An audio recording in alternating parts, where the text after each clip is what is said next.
But yeah, I'm like, thanks for like talking about this stuff because like I first started watching you. I can't remember if it was like through Britney or like the Codology like back and forth when she was on Destiny and like people were kind of debating on like whether or not she was like an incel because like that was kind of like the self label. So then I just like started going down like a rabbit hole basically of like that Really? problem and like I'm kind of like interested in defining kind of like what a femcel is. But yeah, but that got me super interested. I've been watching your content, dude, for like a year, and like I think you've already been like Oh, told cool. this a lot, but your like come up has been like really awesome. But yeah, I just wanted to like go back to these questions and like just talking about streaming for a second. So like kind of like because I understand that you kind of started streaming like was it like through politics and like talking about that stuff, or was it like more like the incel shit? I started streaming games, and then I went to politics that were it was very much not the incel shit. It was primarily race issues, and then it went to trans issues, and then uh, gender issues. So that's probably my main arcs is race, trans issues, then gender issues. Well, gender being like dating and stuff. I guess I should say more specifically, not gender. Yeah. Yeah, because I Yep. think also like Erudite also like put me onto you as well. It's kind of funny. It's like all these like different like women from like with really different like kind of like interactions and coming from really different perspectives like with your stuff. But like how does it feel to have like all these people interested in like your maxing arc? Like every like a lot of people I'm also Uh, invested as too. Like I think it's interesting situation. People are invested in it for different reasons and stuff like that. The yeah. whole point of me broadcasting it is to try a strategy that I think would benefit me in my life when it comes to this kind of these core problems of like finding maximizing opportunities and stuff like that. And if it fails, then like people can hopefully glean something out of the reason why it failed. So yeah, that's mainly the idea. Just like testing my thoughts online and having other people be able to glean something from it. That's kind of cool though, because like I feel like I mean this might be kind of like not nuanced or whatever, but I feel like there's kind of sort of two camps people fall into that like really go into streaming and they're more like doing the chatting stuff or like talking more about politics and like all these like culture issues. It's like there's people that like are going to find like genuine connection and they're just kind of sending beacons of like this is what I'm looking for, like these are the kind of things I'm trying to talk about, and whoever's down to talk about it I'll talk about it with. And then there's like people that are looking for like really specific audiences or like specific kind of parasocial interactions with audiences. Like I'm Hmm. wondering if like since being a streamer and because your come up has been kind of like, or at least from what I've seen, like for someone that hasn't started streaming for as long as you have, like when was it, like was it like 2019, like when did you actually start like streaming like regularly? Regularly, I actually don't. I think it's been about I think it's been about 5 years probably. Yeah, Okay, do about you 5 years. 5 years? Okay, do you feel like is it like a do you feel like there's weird like parasocial relationships like people have tried to build with you, or like do you feel like you have a good relationship with your audience? Like how has that been? I feel like I have a good relationship with my audience, and yeah, there was a couple weird relationships that people were trying to form through like stream and stuff. Like I had some of the issues where like some of my people who would donate would probably were like trying to be uh, like they were coming off as though like we were friends and things like Yeah. that, and that's difficult to manage because obviously it's in my best interest to keep up that appearance or whatever, and so I just when I didn't do it, it seemed like they lost interest a lot. So it's just it's weird navigating some of those issues where it's like, okay, this person is probably a little bit more invested in my content than they should be. Yeah, like it's the first like podcast or whatever I did was like I don't know if you watched it, but like it was with this incel, and like I literally found him from like a fucking someone left this comment on one of Erudite's videos. She was talking to this guy that was going off. I forgot his fucking name, but he was like this really unhinged incel. And I saw in the comments some people were like urging her to talk to this dude Vanta and was like, oh, he's like the messiah of like incels, like he really knows his shit. And like I really like love his content and like I had a really good time talking with him. But like it's funny because he's sort of propped up in his own community as being like an authority on like incel Mm. issues in the black pill. And like I feel like it's kind of healthier in a weird way when like when an audience kind of like not like idealizes or maybe like puts the creator on more of like a pedestal, because like I feel like there's less like inappropriate interactions or maybe less boundary crossing. But I don't know if that's like if that actually pans out in real life. When they don't put them up on a pedestal, or when they do. I think like in my experience from just like from an outsider's like perspective, I feel like whenever they're put on like a pedestal, I feel like there's less sort of a chance of like, oh, there's more of a reality. I'm not going to be this person's friend. Like they're kind of more like a like a messianic kind of like there's like distance between them and like the creator. But I feel like if it's someone that like talks about like their personal life a lot, or like if it's someone that's sort of maybe a smaller creator, like I feel like there's more of like a like whenever there's sort of the audience sees like that creator as a friend, I feel like there's more lines of like inappropriate boundaries to be crossed. I think there absolutely can be when you like see a streamer that tries to humanize themselves a lot and be like, yeah, I'm just like everybody else and like all that stuff. Yeah, there's probably going to be a lot of people who think, oh yeah, I can be this person's friend. I'm just like this person. All that. But also with being put on a pedestal, I feel like there's another way to be able to do it. So I don't know. I Yeah. feel like generally speaking, it's it's going to be case by case, and it depends on how they go about it. Yeah, like with your like own specific audience, like because I feel like people that like sort of orbit around Destiny, like they kind of have like a surgence of like people watching them, like How I Found You and stuff. Like I'm wondering if like do you think about who your audience is now, or like who they were before, in terms of like people that you want to attract into your audience, or like do you not give a fuck? You're just like here to vibe and like not interact with them too much. Like, do you ever think about that? Um, Yeah, no, I very much do. I Part of the reason why I interacted with Destiny so much is because I agree with a lot of his philosophies, and especially I agree with a lot of his audience's philosophies and how they structure their engagement with the stream. Like if they, it feels like if they strongly disagree with something that I'm saying, they're gonna voice it, and then I'm gonna be able to have a back and forth with them about it. I hate dogmatic chatters that are just gonna fall in line with what I say and then not critique me. So I actually think it's like the perfect audience to be able to have overlap with. Yeah.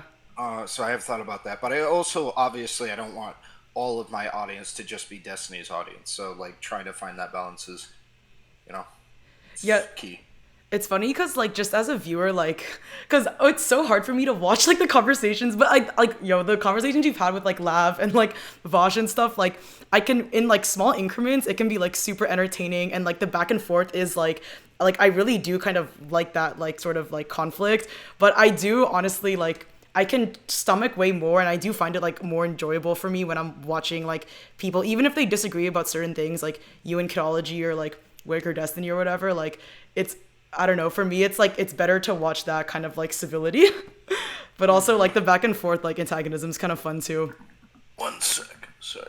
It's my room is gonna get more and less bright as like the sun moves. I want to make sure I'm not like it's getting too dark in here.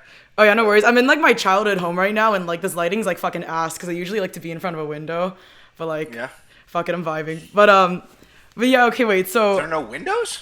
yeah, like I have one on the side, but like it's really like dreary where I am right now. So like there's like no light basically in this room except this like fucking piss yellow light. Ah, I see. I see. Yeah. But Okay. yeah, that's kind of the benefit of like I don't know, like I don't have a lot of like pressure or whatever to like have quality. Like I'm actually really surprised that I was able to get everything working here right now. But Yeah. I'm wondering though, cause like in your career of like streaming, like obviously I think what probably does the most well is like when people like cross stream. So like when you talk to Vosh or like talk to Lav or whatever, like do you have Hmm. any like boundaries or criteria for like who you're gonna engage with, or are you just kind of like fuck it, like whoever's down? I mean, I like to have some boundaries with who I engage with. So I got some criticism for interacting with Lav as a result of her like making claims that were unfounded Yeah. and stuff like that, and like signal boosting or the possibility of like signal boosting her and stuff like that. So, um, I try to be cautious about it, and sometimes I hit, and sometimes I miss. But for the most part, I'll engage with most people. Like the first group of people that come to mind when I think of people I won't engage with is like Nazis. And that's Based. primarily not because I like am worried like they're gonna do anything or anything like that. It's just because they tend to be very bad faith in discussions, claim to have sources that say certain things that just straight up don't.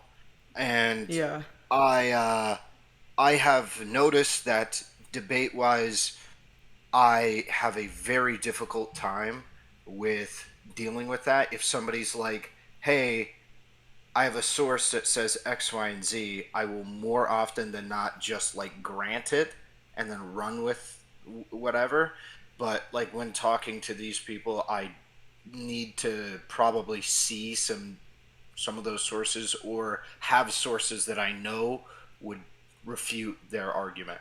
And so, and the amount of time that would take is absurd. So I don't have those conversations. It's kind of a spectrum though, isn't it? Because like I feel like, I mean, obviously the bad faith shit coming from a Nazi, I feel like would be really hard to deal with because it's so like bound up in that ideology, and that might be hard to like converse with. But someone like Kelly Jean, I think was interesting. Like I hadn't watched a lot of your conversations together, but like just before we got on, I was watching it was like a 2 hour long something like you did a couple months ago with her, where you're talking about Mm-hmm. like manosphere and like dating and stuff. But yeah, it's interesting because she is kind of like bad faith in a way where like I guess like because it seems like that's what's really hard when I talk about like incel or like black pill shit with people. Because it doesn't actually, it's not about the gender of the person necessarily, but like it is kind of frustrating when it's a woman because it's like if we were to put it on the other foot of like, oh, like you understand that on some level, like women do get treated worse for their appearance, but you won't grant that Yeah. same kind of charitability to men. Like, but that seems like Sure. something you're not actually like shying away from in terms of like willingness to talk to her. Yeah. I typically speaking to any of these people's defense, right? Like the idea that men are treated poorly, or people are treated poorly because if they're unattractive, in this specific case, men, because they'll agree that women are treated poorly based on it. That's not really super blasted in any kind of like media or anything like that, nor is it very well represented when it comes to interpersonal conversations. But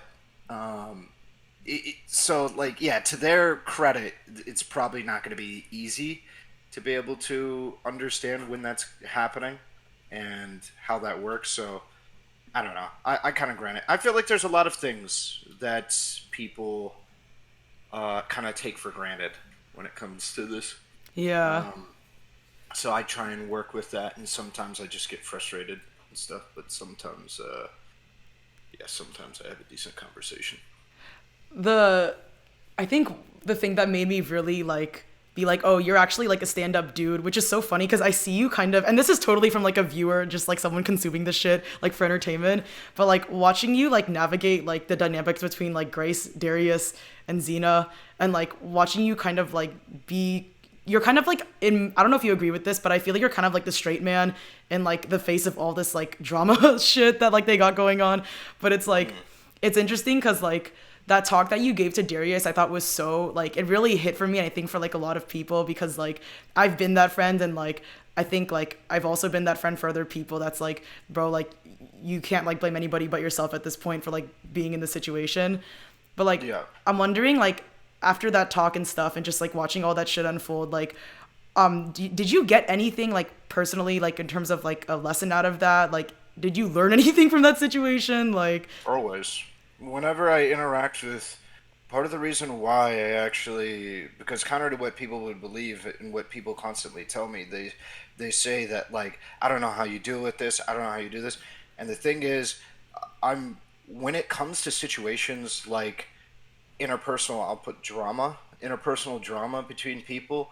It's an opportunity, always. yeah. It's an opportunity that I don't pass up to be able to learn more about primarily communication. Because when you're dealing with different types of like I can live my entire life. I'm never going to interact with like all different types of people in all different types of ways. And so I'm really big on this, learning lessons from other people's mistakes and not having to make them myself.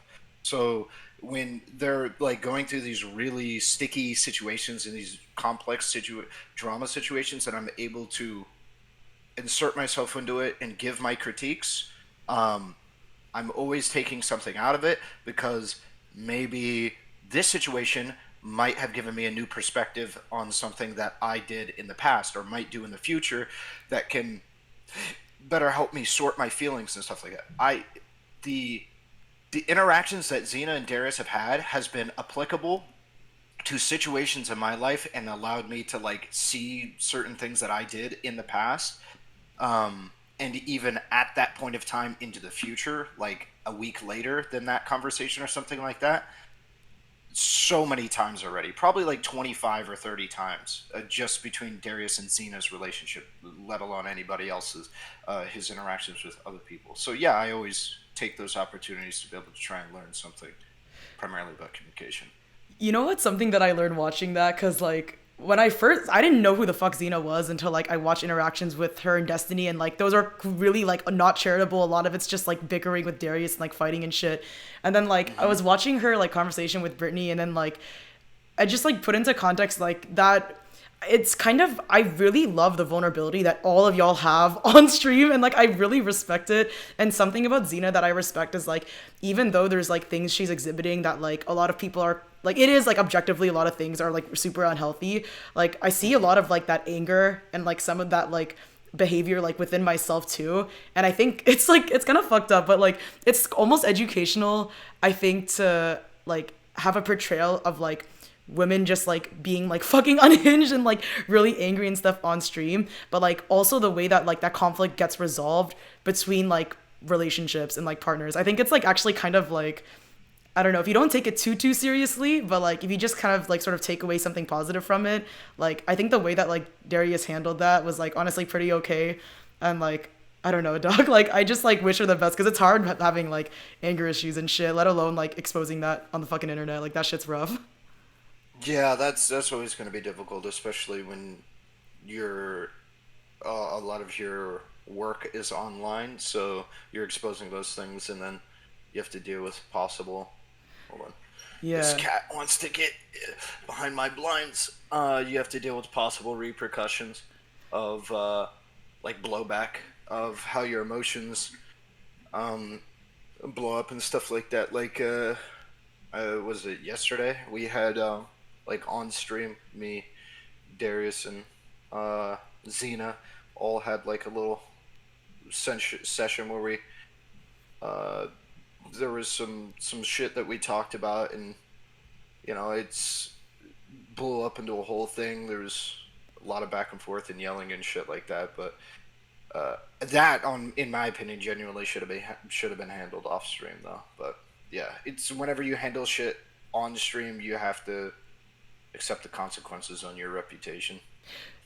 Yeah, So like, do you think it's like okay? Because the drama farming is kind of interesting because like there's a real relationship. Like Xena really dated Sneeko. Like Grace is really going through some shit. Like Grace and Xena are really dating. Like people are really going through some real shit like on stream. I'm wondering if uh-huh. like do you think it's possible to like content farm into an actual relationship, or do you think because of like the you're kind of making your relationship into a spectacle, there's always going to be a certain level of like inauthenticity or like playing shit up like for views?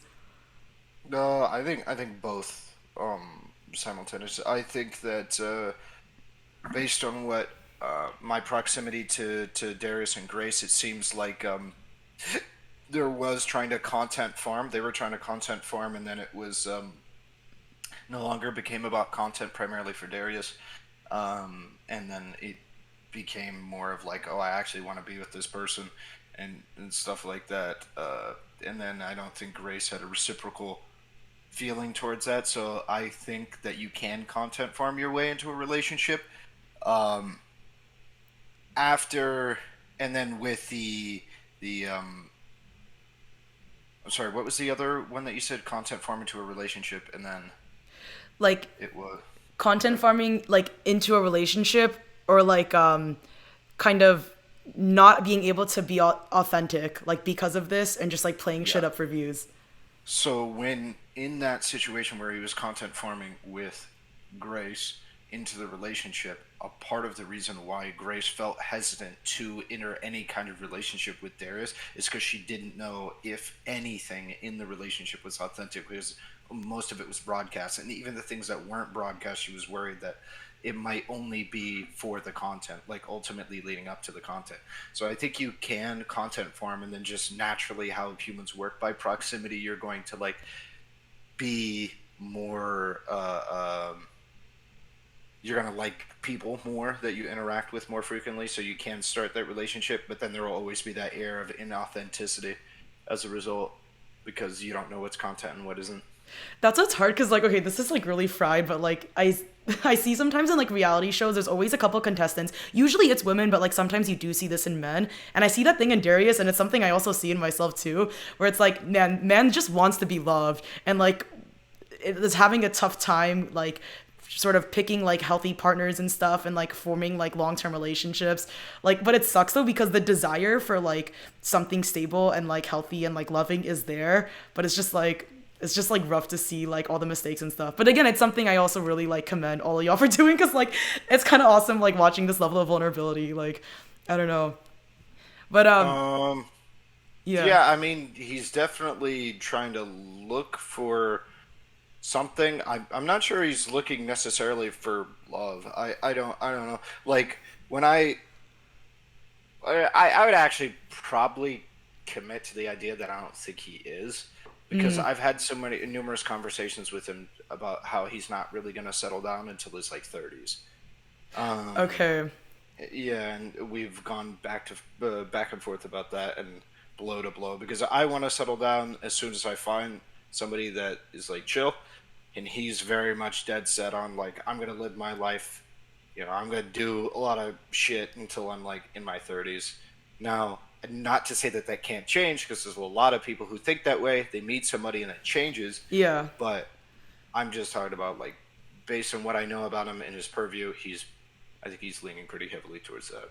Okay, that's something I've actually seen you talk about a lot, and it's interesting because like I do kind of agree with some of the pushback against that idea of like because okay, I do like for like lack of a better word, like I think it's really great for people, especially that are going through a breakup, or like people that are dealing with attachment issues. It's really great to experience your hoe phase, like regardless of if you're like a man or a woman. Like I think it's like something that that's like kind of the whole like what incels want in terms of desirability, right? It's like they don't even get the opportunity to like go through the hoe phase or like get a hookup, Hmm. and like that's like kind of like soul destroying, like when like really you want a long term relationship. But like Yeah. Sorry, yeah. go ahead. Oh no, I was just gonna say like in terms of that idea of like most men not wanting to sort of like most men want to like sort of have their hoe phase in their 20s and then settle down in their 30s. Like I do kind of agree with the pushback that like if you believe in this and like act it out in your life, like even though it's I think it's totally understandable, like I think it is gonna be difficult for you when you're in your 30s and like trying to have that like monogamous like long-term relationship if like you weren't like practicing that before. Yeah, of course. People that. Give me 1 second. I'm gonna Yeah, no worries. start closing these blinds just a bit. I'm just a little oversaturated or overexposed. Yeah, no, that's But better. yeah, the uh, I agree for several numerous reasons. Like one of the most obvious is going to be that like as you get older, there is going to be less people who are in the younger age demographic that are going to find you favorable to be able to date. And one of the things that is absolutely true is better partners tend to stay in relationships.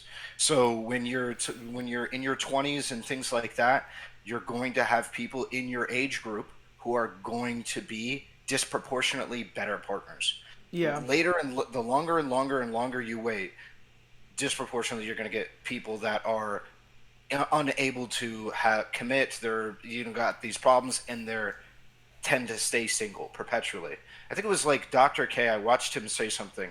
I listened to something that he said that was that was really, really true and very simple, about the idea like that most people will have uh, like a hate men or hate women attitude. And probably a part of the reason why this is the case is because a lot of the really terrible people who you would feel that way towards are constantly in and out of relationships because they're terrible people. So most people, if you're dating is going to suck because you're going to actually actively seeking new partners is going to be a disproportionate number of shitty people, because they're usually out on the market more frequently.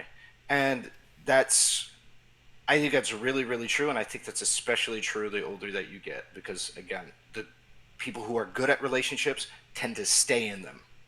So, yeah. So that's part of the reason why I don't like the idea of just like waiting till I'm 30. It's going to become harder to find somebody that I consider to be, well, not even I consider to be. I think it's going to be harder to find somebody who doesn't have as many issues. So trying to just be like, hey, let's just work together right now. Like, yeah. Also, I don't really like the idea of dating somebody like 10 years my junior. That's weird to me personally. Not like people can do what they want, but that's weird to me. It's funny. Okay, I was gonna bring this up later, but like, fuck it, I'll just bring it up now because I was on the topic of like age gaps and shit. Because like, okay, I have this thought. Because like, it sucks for young dudes. I think I'm talking young, like 18 to like 25, 26, like to find relationships with like. We're talking about straight people, obviously. Like, I think it's really difficult because like just as like a woman and just like having girlfriends and shit, it does suck because most of us are looking for like older dudes. And like it's not only the like it's not like financial like in necessarily or like status, but like I think a lot of it is in terms of just passing like the attraction threshold or whatever, like to get the hookup and then maybe like hanging out and then maybe like a long-term relationship. I think it's like it sucks because most dudes like do grow into their looks. And like for a lot of dudes, I think. Oh yeah, go ahead. Oh well, like, growing into your looks is a very real thing for like guys because, like for instance, one of the things that I talk about a lot when it comes to growing into your looks is uh, like facial hair. Facial hair is the makeup of men. That's men's makeup Yeah. essentially. Um, and there's certain people who just have really shitty genetics for facial hair. I have pretty shitty genetics. Like I can't grow like any kind of like beard or anything. I would love to be able to have like a consistent like beard or 5 o'clock shadow or something like that. It's just I genetically can't do it. But over time, it has become better than what it was in the past. Like when I was like 22, looked awful. I'm 26 now. It looked awful when I was 22. It's starting to get better over time. And I know that there's certain guys who are like able to grow full beards in 16 or weren't really able to, but now are able to in their like mid 20s. So like things like that, as well as the obvious like growing into their style and stuff like that, along with their like various facial features and stuff like that. There's a whole bunch of things there at play. Do you think low key there's like more of a there's more criteria for like men to reach the aesthetic of men than women reaching the aesthetic of women? Because I feel like that idea of like women maturing physically and mentally or like whatever the fuck like faster than men, at least physically, like it seems like this is like mostly true. Like that's why it's like I don't know, the red pill rhetoric of like women got to be like fertile young and like hot like and like that's kind of like all that's needed, but versus like men there are a lot of like there's more that you kind of have to like adjust to, if that makes sense. Like do you think that there's more of a criteria for like men to be masculine versus like women to be seen as like feminine? More of a criteria. When you're talking about more of a criteria, you're talking about like there's more markers that need to be hit. Yes, yeah. Yeah, I'd say so. I think that can be both a blessing and a curse for men. Um, uh, as much as I dislike Andrew Tate, he did say something that is 100% true, which is that men are not born with any value. You have to make it. You have to do that unless you're like gorgeous. You have to make your value. Nobody cares, right? Women, however, are is similar if you're not at least average looking.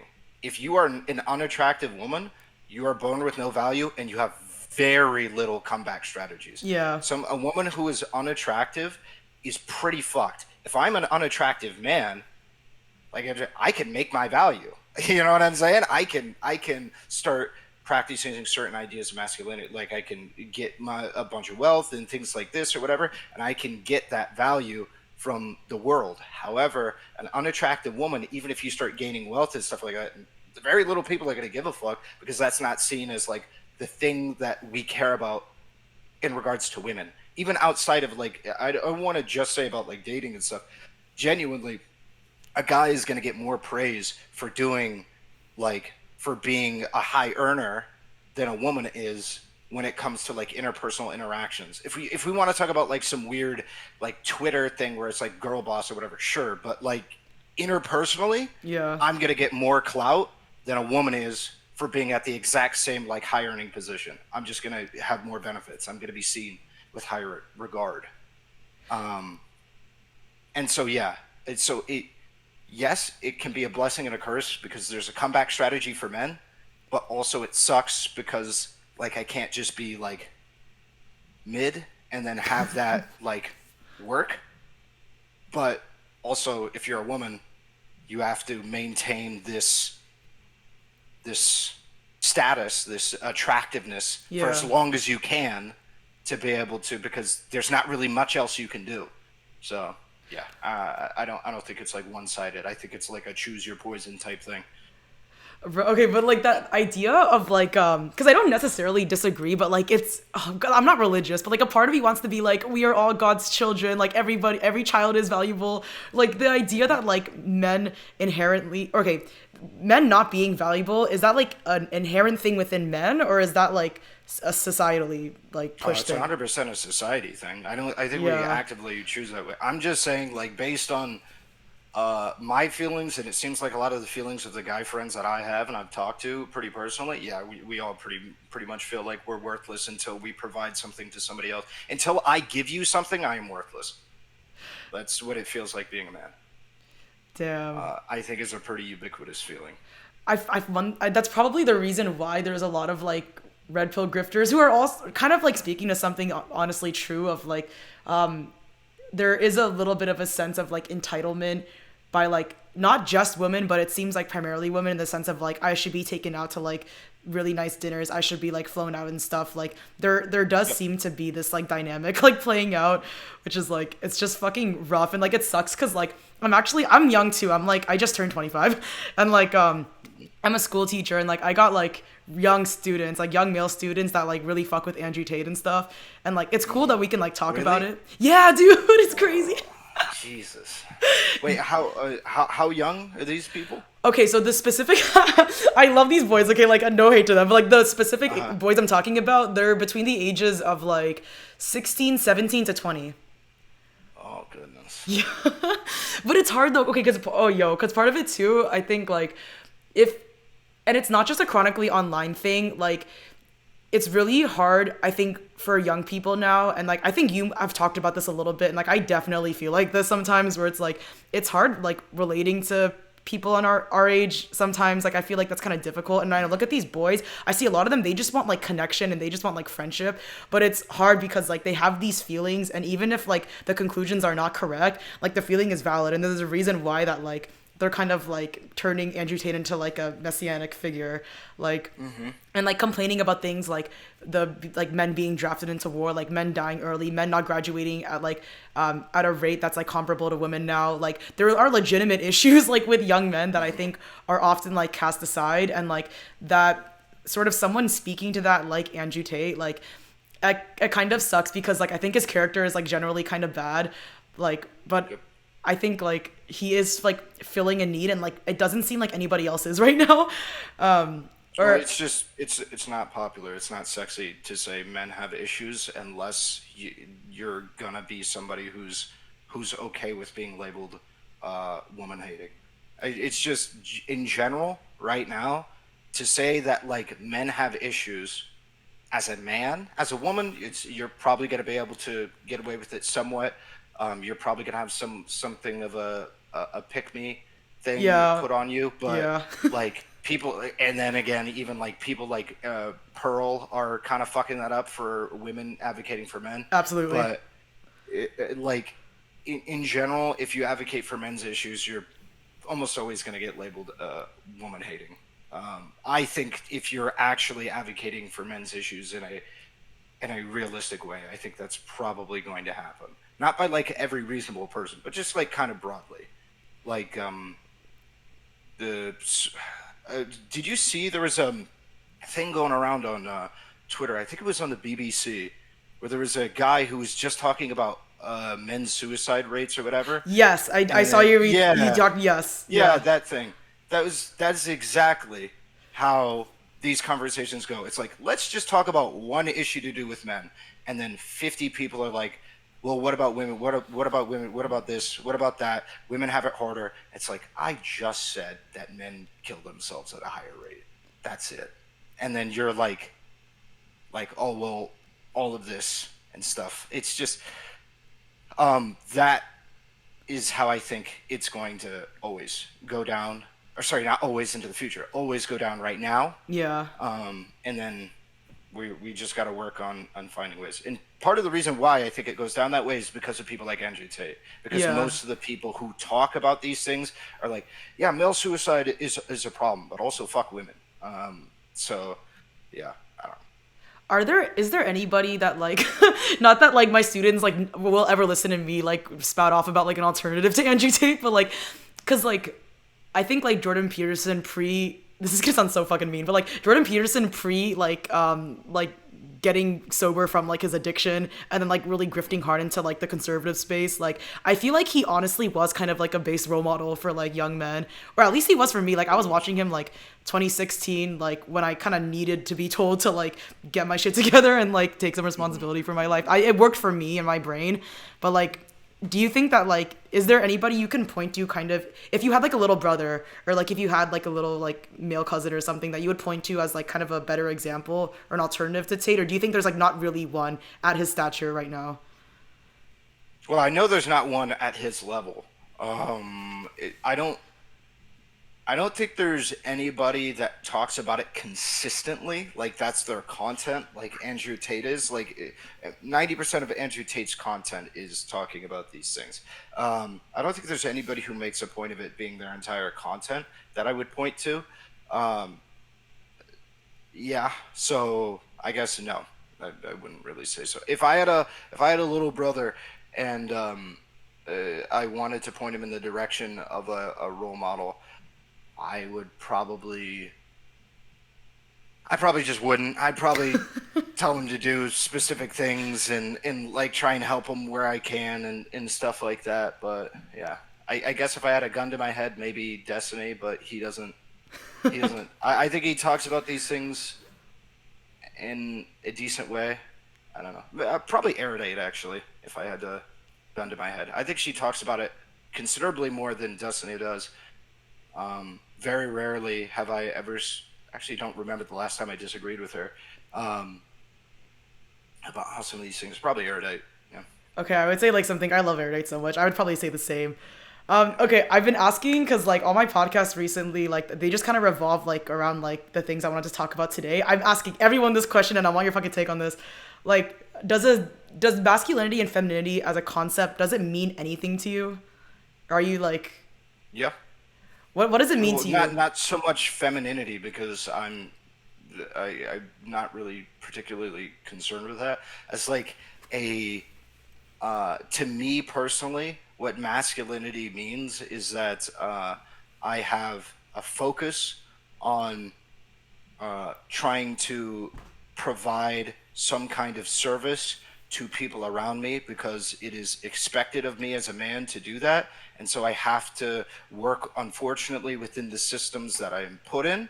And so it is trying the best way, the healthiest way to provide those things and take responsibility for these things. Like I do personally like the idea of of being dependable and being accountable and things like that. And masculinity is disproportionately seen as something that you have to take responsibility and accountability, and you have to be dependable and reliable and things like that. So that's parts that I guess I do like about traditional masculinity. I think everyone should do these things, whether feminine or masculine or whatever.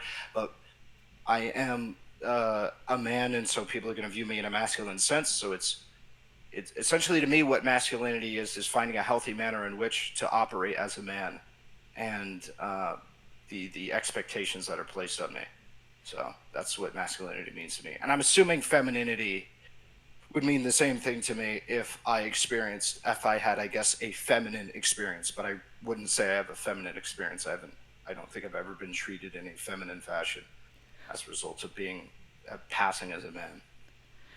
That's actually kind of like white pilled and based, honestly, because like I feel like sometimes when I ask this question, I either get the response of like I don't feel any way about it, or there's kind of like this pessimistic outlook of like the undue burdens that like men have to take on, and like similar burdens that like women have to take on. But like it seems like you sort of have that kind of like surpassed that feeling of like all of these struggles I have to take on as a man. And like, do you feel like you have kind of like a pride in these things that sort of otherwise might feel like a burden? Um, sure. Yeah, with some of them, I do feel the kind of dislike that I have to participate in it and stuff like that. Like there's certain things that I even like protests, like we talked about, or you kind of touched on prior with the like having like courting and dating and stuff like that. I don't do that shit. I'm not going to do that. I'm not going to like put you on a pedestal because you're just not. We're equals, or we're not equals, pick. And I want an equal partner, so I'm not going to put you on a pedestal. So I'm not going to do all these fucking songs and dances that way you like me. I think that's stupid.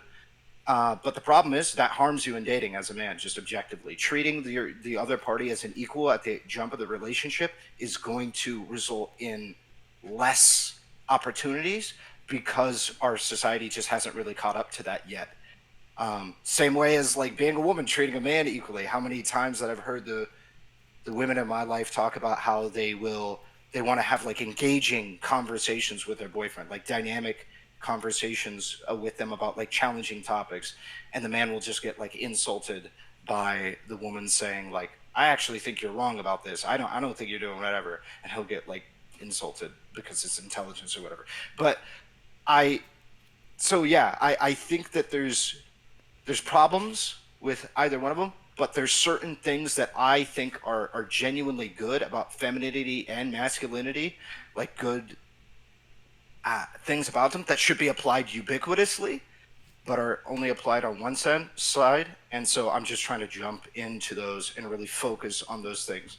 People are expecting me to be responsible. People are expecting me to be accountable. They're expecting me to uh, be able to be like a bulwark of whatever like family unit or whatever I'm a part of. And I like the idea of that. So I'm going to play into it. Okay, that's kind of wait, that just made me think of so many different things. Cause like for me, like I think like I do, but I'm kind of like really traditional in this sense where like I do see myself as kind of like, yeah, I don't have kids, but like I do see myself in like this maternal kind of figure for people, and I actually really like it. Like I do like take pride in the fact that I'm really good at taking care of people. Like I'm really good at like sort of being in that like nurturing role, and like I think I'm like quite understanding of people in like a way that kind of like a mother tries to be. Like I actually really do like these things, but like I also do sympathize with like women or men that like feel kind of like oppressed by like this idea of gender. But like it's hard because I don't actually relate to that. Like I think there's a part of me that like in the past like might have, but like I don't feel like either like I'm entitled to like getting a certain treatment from a man, and I don't feel like pressure to behave a certain way as a woman, because like all that pressure is something that I just kind of like naturally enjoy doing. But like I do really feel for Really? people, yeah, like okay, this is kind of weird because like okay, this is gonna like sound so pick me, but just like because you brought up that idea of like certain things that like a man has to do in dating, especially like in the courtship style or whatever, that like most women like will not tolerate otherwise.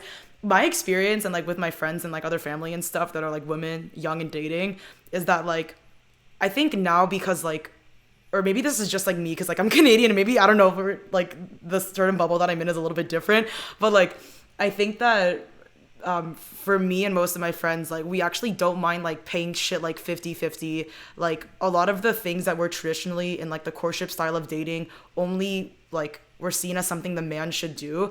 I actually really don't mind doing those things either. But like Hmm. I think it's also because of like my perspective of like femininity as being something that equals being weak. Like I don't feel like that way anymore. But I have this like I don't know if this is totally true, but I have this suspicion that like some people that like really try to move away from like categorizing themselves with like masculine and feminine energy, I think like do kind of see still like manliness as being kind of oppressive and like femininity as kind of being like as kind of being weak and vulnerable in like a bad way. But like Yeah, I imagine there'd be an overlap there, almost certainly, with the people that think that way, with the people who, yeah, with the people who act that way, with the people who think that way. I would almost guarantee that there's an overlap there, probably. Yeah. have you found as like someone basically my age, like have you found like dating people and stuff like that there is like the pressure on you to like do like the manly shit, like paying for things, like being the provider, like being the one that doesn't cry, like do you What feel that one? pressure? Yeah, one of the biggest connectors with any man that I don't even need to know about him is that he has had that experience and I can relate with that experience. My like one of the easy ways I can connect with men is that almost ubiquitously a man has been expected to do I wouldn't even say masculine, hyper masculine things, and it's to the point of toxicity. Like I've been expected. One of the examples that I gave is in a previous relationship I was in. I was trying to communicate, hey, what would you like sexually? What do you want to do? And they said to tell you would be to ruin it. Just try things and find out. Damn. And so I obviously I was like, nope, I'm not gonna do that. I'm not just gonna fucking do a bunch of shit and just hope that it like works out. Like I don't wanna interact with somebody where that's the way to do it. And that's legitimate. That's a fair feeling for them to have, right? The idea that men should know what they're doing, take initiative, just do whatever. That's fine. You know, people can have that. I'm sure that could be very attractive to people sexually. I'm just not the type of person to do that. I'm not the like I'm not just gonna fucking throw you around and just hope that things work out. But there's other guys who will. So find one of those dudes. Okay, this is kind of gnarly because like fuck. Okay, have you seen that story that Wick has told that like he was like seeing someone and then they were like hooking up and then he like she said no when they were like making out and shit and he wanted to do more, but then later she was like, "Oh, a real man doesn't say no." Like, have you heard that story? Yeah, I think the way that he told it is that he said yeah, he wanted to do something more, and then she said no, I'm a good girl, and then when she left, she said girls like bad boys. Oh fuck yeah, that's it. Oh Jesus Christ. Yeah, Okay, but okay, yeah. this is so hard because when you said that's when you told me that just now, and like when I heard Wick say that for the first time, this is so hard to talk about. But like, I'm actually kind of happy you brought it up so I can fucking talk about it. It's really difficult because like that is like sort of like the CNC stuff is like a very common fantasy, and I've talked to a lot of my girlfriends about this, and a lot of us have this fantasy, but it's really hard because like that has to be based off like consent, and you can only have it based on consent if both parties know what the fuck to do and like what's happening. But like I'm hoping that this is more like a young people thing or like an inexperienced thing because like hopefully one day someone's gonna like do that for like this girl and like do that for you know the girl that like Wick was seeing. But like it's hard Yeah, as like a dude. yeah. It's the the issue with that is it seems like there isn't very many people talking about healthy ways of going about it, and so people are expressing certain situations where it would be otherwise unhealthy to do it. Like, um, I've had people express a desire for me to like choke them on the first sexual interaction. I'm not gonna do that. Not me personally. I don't know you. I'm not gonna. I'm violently uncomfortable with that idea. These there's certain activities that for me just especially outside of the context of a committed relationship that we understand each other, I just can't do. There's a lot of people who will, and you know, Godspeed to finding those people.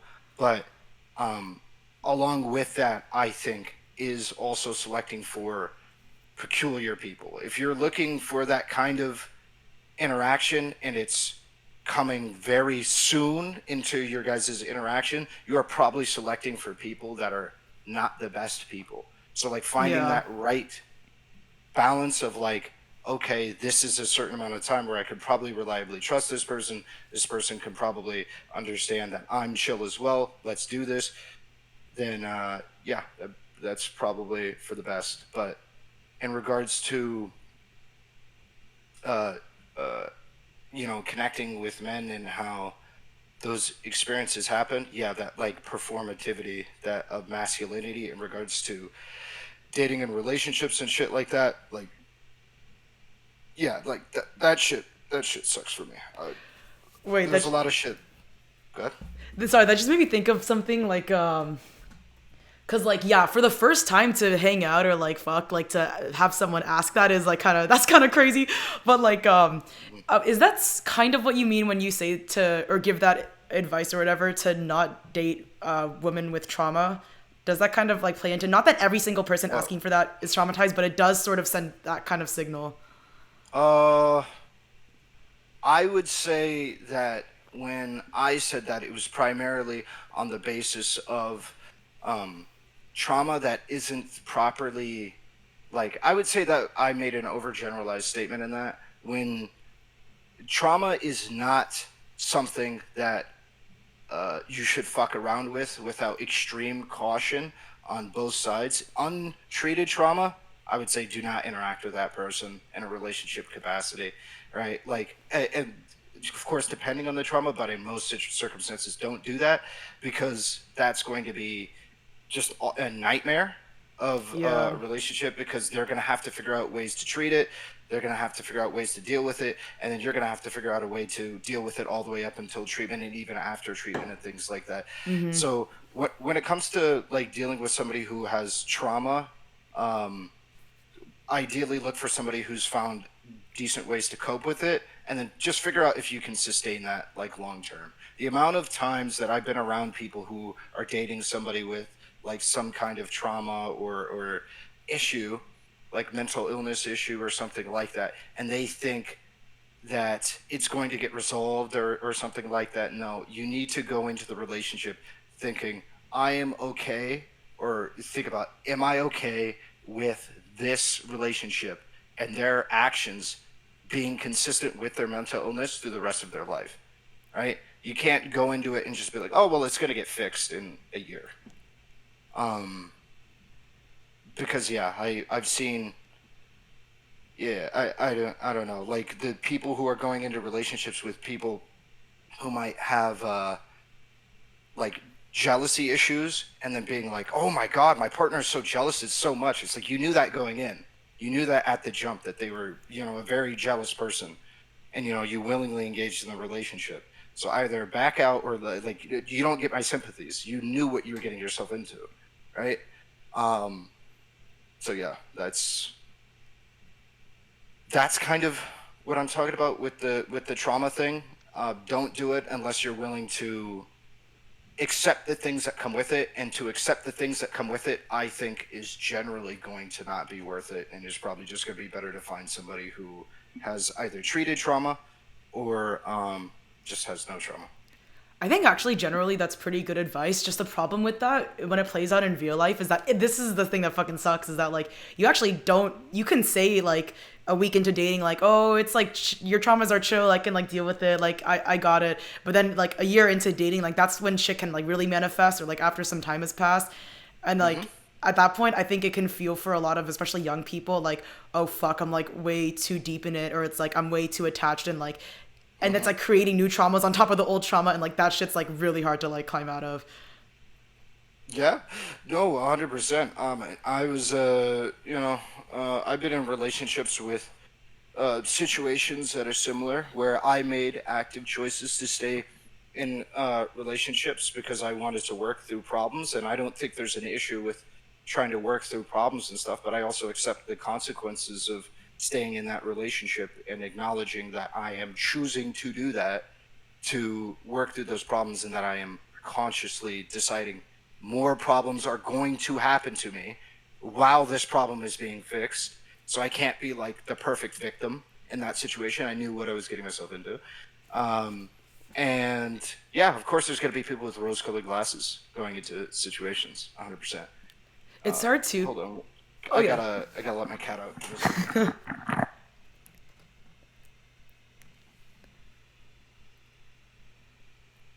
All right, what's up? What's your cat's name?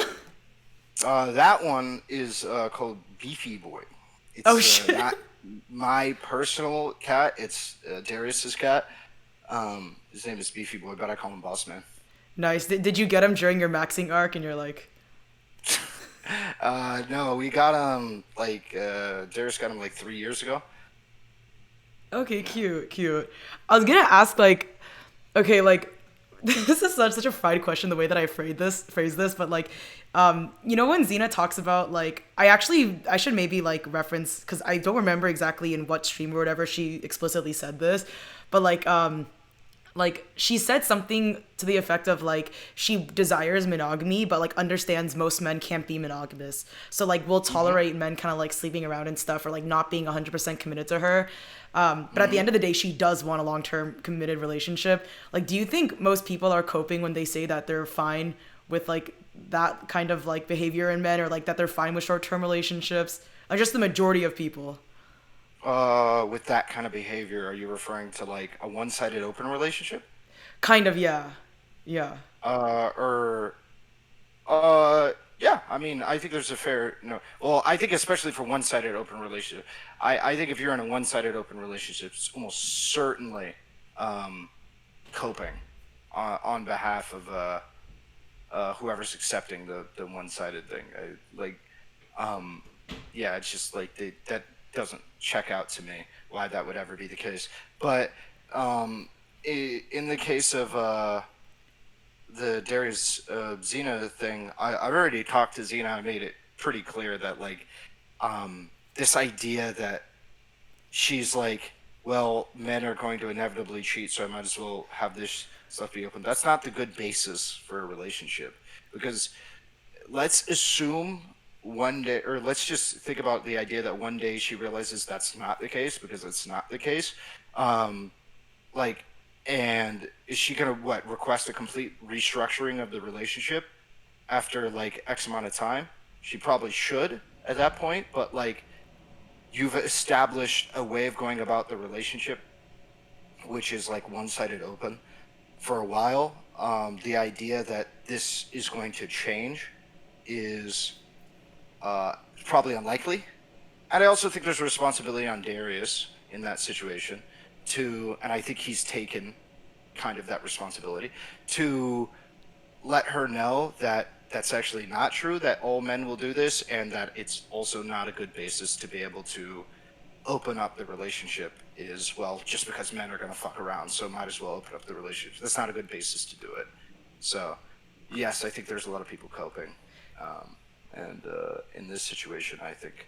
Do you think there's like this misperception that like most young dudes like don't want long-term relationships?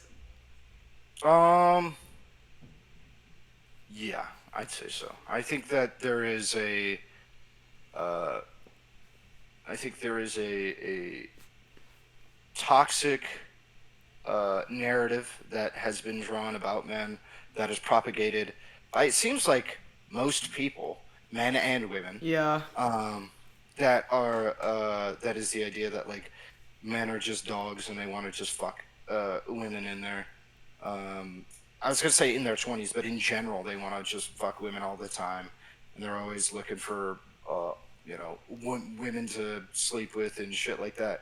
And I think a part of that idea is probably just propagated by very is like propped up by primarily very loud people. I think the amount of men who are just like, hey, I just want like one partner, settle down, we're gonna be cool for the rest of our life. I think these people tend to be just, for lack of a better term, like normal, not super out there people.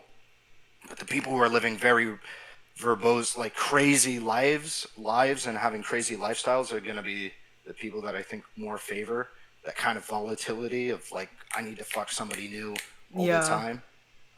The more stable, like whatever, like I'm just gonna chill with my family. They're just happy chilling with their family. They're not like posting online a whole bunch and shit like that. So there's probably gonna be a lot more people that we see who are just like, yeah, I want to fuck a bunch of women. What do you think when people like blame dating apps for the lack of like long-term relationships in young people? Cuz like I've had like I would say like in my since my 20s like two like long-term like serious relationships, and like both of them I have found through like either the internet or like Tinder like explicitly. Like I'm wondering like what you think about people that blame them, cuz like I just see them as like a tool, and like everyone I know fucking that's in a long-term relationship has basically found somebody on a dating app. Um, I would say I generally agree with the idea that dating apps are really shit, and they do. I think it fosters the worst possible configuration of dating. So I don't agree with the black pill at all, in the capacity of like looks being the catalyst for like with which women judge men everything off of, except for when it comes to dating apps, where it's 100% true. Like you're if you are an unattractive man on a dating app, you are you are just absolutely fucked. Okay? During Yeah. my maxing arc, right, I've experienced going from what I consider to be quite like like whatever, like if people said it was mid, I think it was a little bit below mid, right? To like being, I would say I'm at the point where I'm like a 6, right? I think that I am slightly conventionally attractive, and my increase of dating experience materially in the real life as a result of my physical appearance, minimal at best. On dating apps, huge difference. It's a massive Yeah. difference on dating apps. The amount I used to, I remember because I talked about it on stream. I used to be like, I think it was 8 likes in the first 2 weeks was a big deal. That was great. 8 likes in the first 2 weeks. Now, if I started a Tinder account, I could probably get 12 in a day, which is may not sound like much, but that's a fuckload. That's a lot. Yeah. Um, so like that you know, the amount of and like Darius, for instance, he did an experiment where he changed his height, just his height, from 5'8" to 6'2", and he got 50 matches, 50 in one day. I have never heard of this for a man. I've never seen it in my entire life. I've never seen that. And he got 50 in one day. That's a lot. Damn. And this shit, so like dating apps, I think fostered the worst kind of attitude. And just to be clear, I don't think these same women would operate like this at all in real life. Because some of the Yes. women that came over, when he had 6'2" on his thing, they came over. He's not 6'2". It's obvious he's not 6'2". They didn't care. They Yep. didn't give a fuck, you know? Uh, it's like, it's not that big of a deal. I don't think it's that deep. But dating apps just foster this really shitty behavior. And also the inverse, just to be clear, like, is absolutely true. I've seen some of the, you know, people I've been around swiping through Tinder or whatever, and it's just like, it's just awful. It's just like, how can I find somebody who has a combination of the right face, the right this, the right that, and it's just the judging is, it's awful business.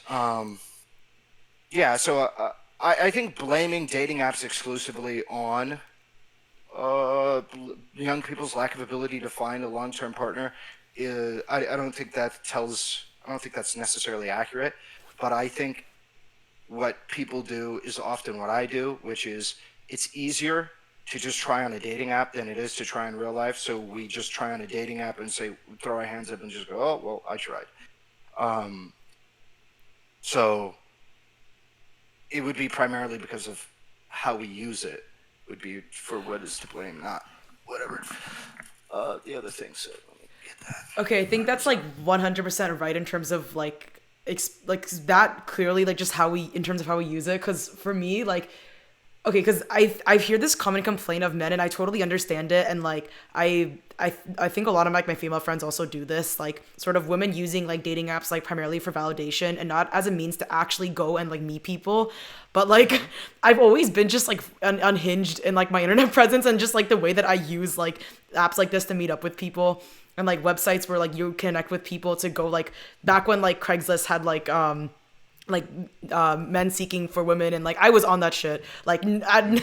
just really unhinged like behavior, so like Hmm. I always see it as kind of just a tool to like actually go and meet people, but like I think like I think the good thing about dating apps and why like I'll it for the most part for someone who like doesn't feel desirable, I will kind of encourage them to use it because I think that like it is the best way to sort of like bypass that like lack of experience problem that like a lot of people have, but like it sucks because you have to play the superficial game to get there. Like that's the part that sucks. Sure. Yeah, yeah. I would agree that that after you pass that point, you have opportunities to be able to practice like other things, like your social skills, and be able to dive into that and stuff. But I think in general, people treat dating apps like a game, and they don't take it as seriously as they would in like real life. The thing that I fear if you have a bunch of, especially insecure, but people who feel undesirable using dating apps, they're going to come to the conclusion that they are fucked on these apps when they materially may not be. Like some of the Yeah. people that I've known who have gotten literally zero likes in like a week, um, and they're just like, well, I'm totally fucked. But I'm like, I look at these people and I'm like, I know if you just like walked out and you talked to like 10 women, one of them would be responsive to you.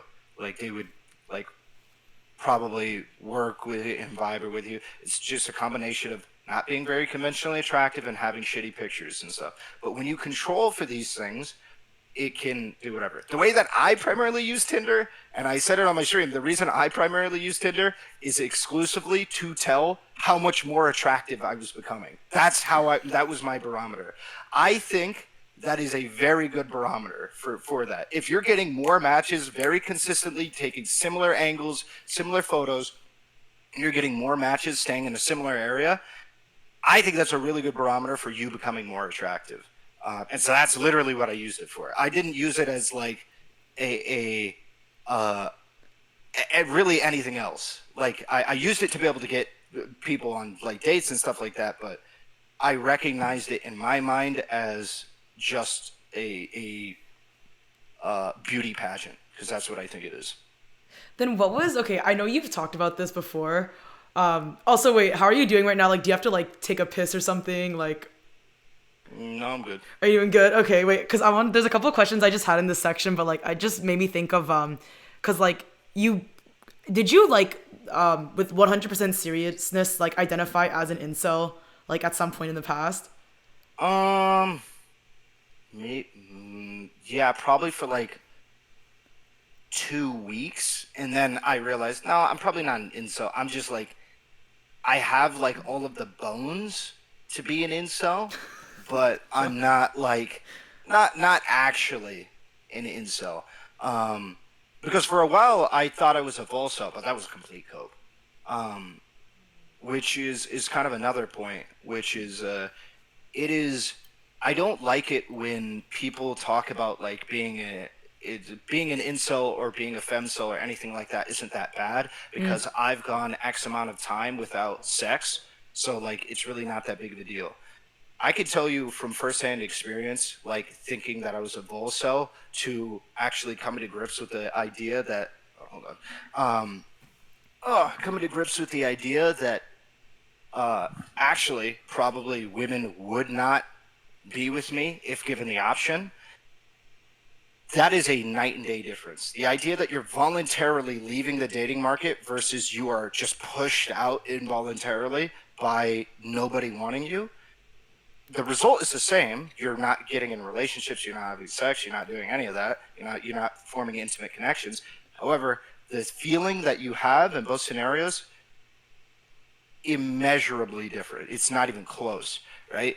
in one sense, I was like, oh, okay, whatever. I'm just like voluntarily not doing this. In the other sense, it was like, oh, actually, just nobody thinks that I'm a worthwhile human being to be in a relationship with. And that's enhanced by the idea that, like, you hear all these stories. Jesus, I fucking hate the sun, man. Uh, you hear all these stories of, like, people being in relationships with really shitty people, like really dog shit people. And then it's like, think about it this way. When you're in that mindset of, like, being an incel compared to a volcel, you are such a shitty person. You didn't even get to, you're worse than that shitty person. Because that shitty person's always in relationships. So that person is seen as a more valuable partner than you are. And that feeling fucking sucks. In comparison to, like, if you're voluntarily doing it, it's like, oh, well, fuck it. Like, I could be in a relationship, but, like, whatever. So I think that's kind of a part of the I guess the massive difference in personally how you feel. But in regards to me specifically, only about 2 weeks did I consider myself to be an incel. But for the most part, I feel like I have had the bones of being an incel for a very long time. Like the social issues, the inability to attract women, even if I'm, like, in a conversation with them and stuff like that. Yeah, I feel like I've had the bones of it for a while. Is it bad? Because I actually, that's an interesting thought, because I don't necessarily disagree with the idea that, like, some people say that they're a volcel, but it's just like kind of like a cope. But, like, is that a bad thing if someone's sort of identifying as a volcel for this reason? To wet cope? Yeah. I think it can be. For the most part, it'd probably serve them decently. The problem is you're kicking the can down the road. If in the assumption that you're coping, if you are actually, like, voluntarily celibate, like, I mean, whatever, just who cares? But if you are coping about it and in reality you couldn't get a relationship, then when you want to be in a relationship, assuming you do, when you want to be in a relationship, you're going to have to come to grips with a very harsh reality. That's kind of what I had to do. If I knew that I was going to have as much trouble dating as I did when I started, I would have gotten started socializing a lot earlier. And I would have been able to build up, like, better social skills. I would have been a better person in regards to that. Thank God I have an identical twin brother, because I literally know what it would be like if I was better at social skills. Bro. And he tells me that he has phenomenal success with women. He does. I don't, right? He has phenomenal success with women.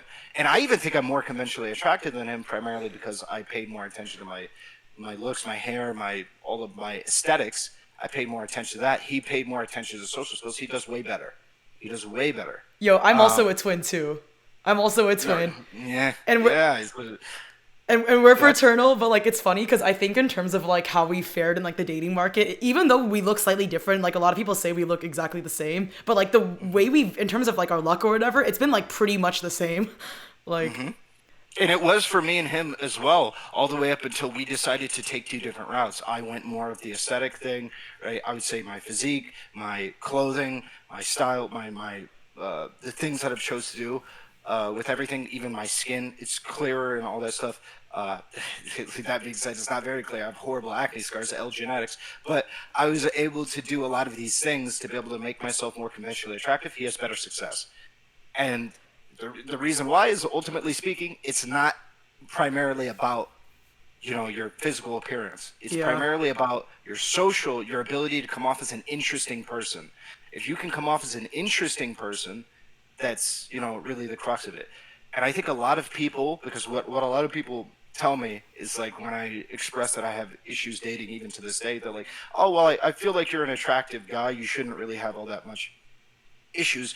They're projecting their own social capabilities onto me, because in their Yeah. mind, if they're an attractive person, given they already have an interesting personality, they already can, very funny, it would actually make a significant difference. Because really, the only thing that attraction is primarily good for is being able to get somebody to initially be open to interacting with you. Like, if you're very unattractive, initially people are gonna be very off-put. They're not really gonna have all that much. But even if you're very attractive, if you're like all over the place, you don't really know what you're doing, right? Unless you're like Jeremy Meeks level of attractive, you know, Yeah. that one guy, you're not gonna. It's not gonna be enough. It's not gonna work. You have to be unbelievably hot for that shit to happen, and you might as well not even talk about it at that point. Um, so yeah, for the most part, I would say that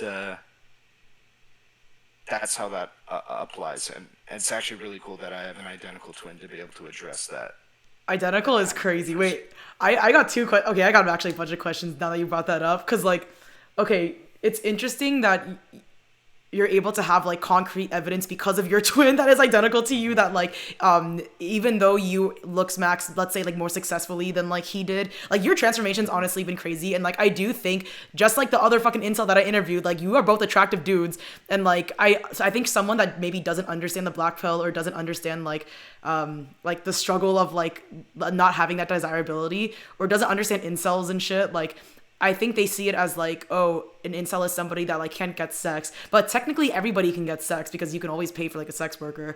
But it's sort of like a Sure. lacking desirability, and but that's what's hard, because I think that like desirability is like a kind of a mix of like you need to pass that attraction threshold, but you do have to have like riz, like you have to have like some kind of charisma like about Yeah, you.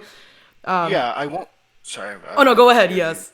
okay. I won't deny the reality that there is a minimum attraction threshold even for men, but that minimum attraction threshold is you can meet as a man for like 98% of men. You're gonna be able to meet this for the vast majority, barring any kind of like deformations. And I'm not talking about a deformation as in you have a big nose. I'm talking about like literally you grew up with like half an arm or something like that, right?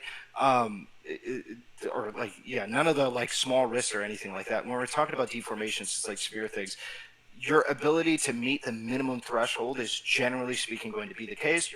You might have to make some improvements and things like that. You might be, unattractive, but chances are you're in the midfield where you're probably only going to need like small improvements to be able to do it. If not, you're already baseline. You're already in the pocket there. Um, and so yeah, I won't deny that, but yes, primarily, like, for the vast majority of people, social skills is going to be your barrier that you're going to need to get across, your hurdle you're going to need to jump over to be able to get into relationships. And I feel like there's enough content of me going on dates with people to be able to show that that is the case, that, like, You're so brave, people. honestly. Fuck, dude. Like, Jesus Christ. I love it, though. Did you see my date with Hannah? Wait, which one is Uh, Hannah? I've. Oh, It God. was it was the light skinned black woman Yes. who ended up yeah. Yes. That shit was a mind fuck because I was so confident that she thought that what was it, that she left thinking that I wanted her to stay and like hang out, but I ended up like everybody around me was like, no, that's not the case. And then they texted her or whatever, and then she was like, no, I felt like you wanted me to leave, and I was like, fuck. Yeah. And so it's like the how bad I fumbled with the social interaction there. Um, it's just very big learning moments, for those kinds of things. So What is like yeah. something tangible like that you learned from that experience, specifically with Hannah, that like you would apply in the next time if you were to interact in that same situation? Um, from that specific situation, that the takeaway, it seems like, with all of the people that I interacted with was primarily that um, when people people are going to look to me to set the pace. Yeah, Uh, that sucks, for, but it's true.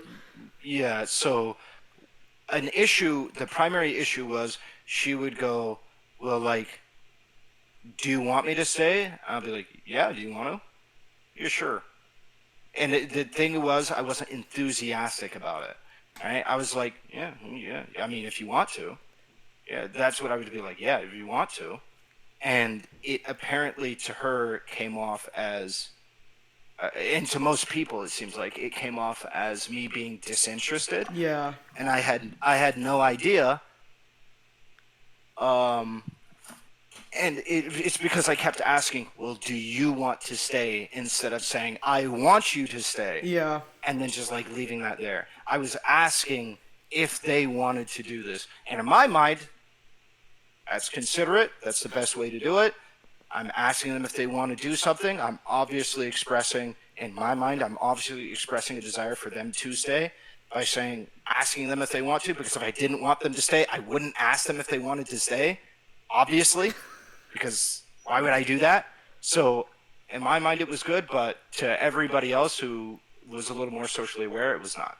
So just being more clear and setting the pace for what I want to happen.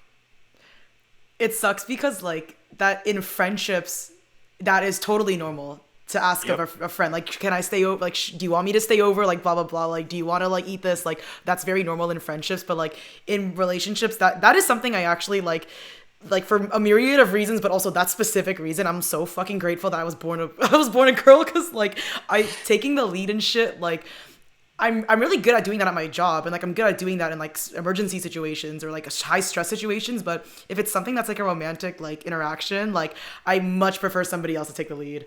And I think that is kind of something that like as a young dude, like that it's kind of like a rough lesson to learn. But like it's good Yeah. though that like you kind of got that shit. But like I'm wondering, okay, this applies to both like how women have seen you since and how men perceive you as well. Like, do you think you've been treated differently by men and women since looksmaxxing? Oh yeah. I think I've been treated considerably better.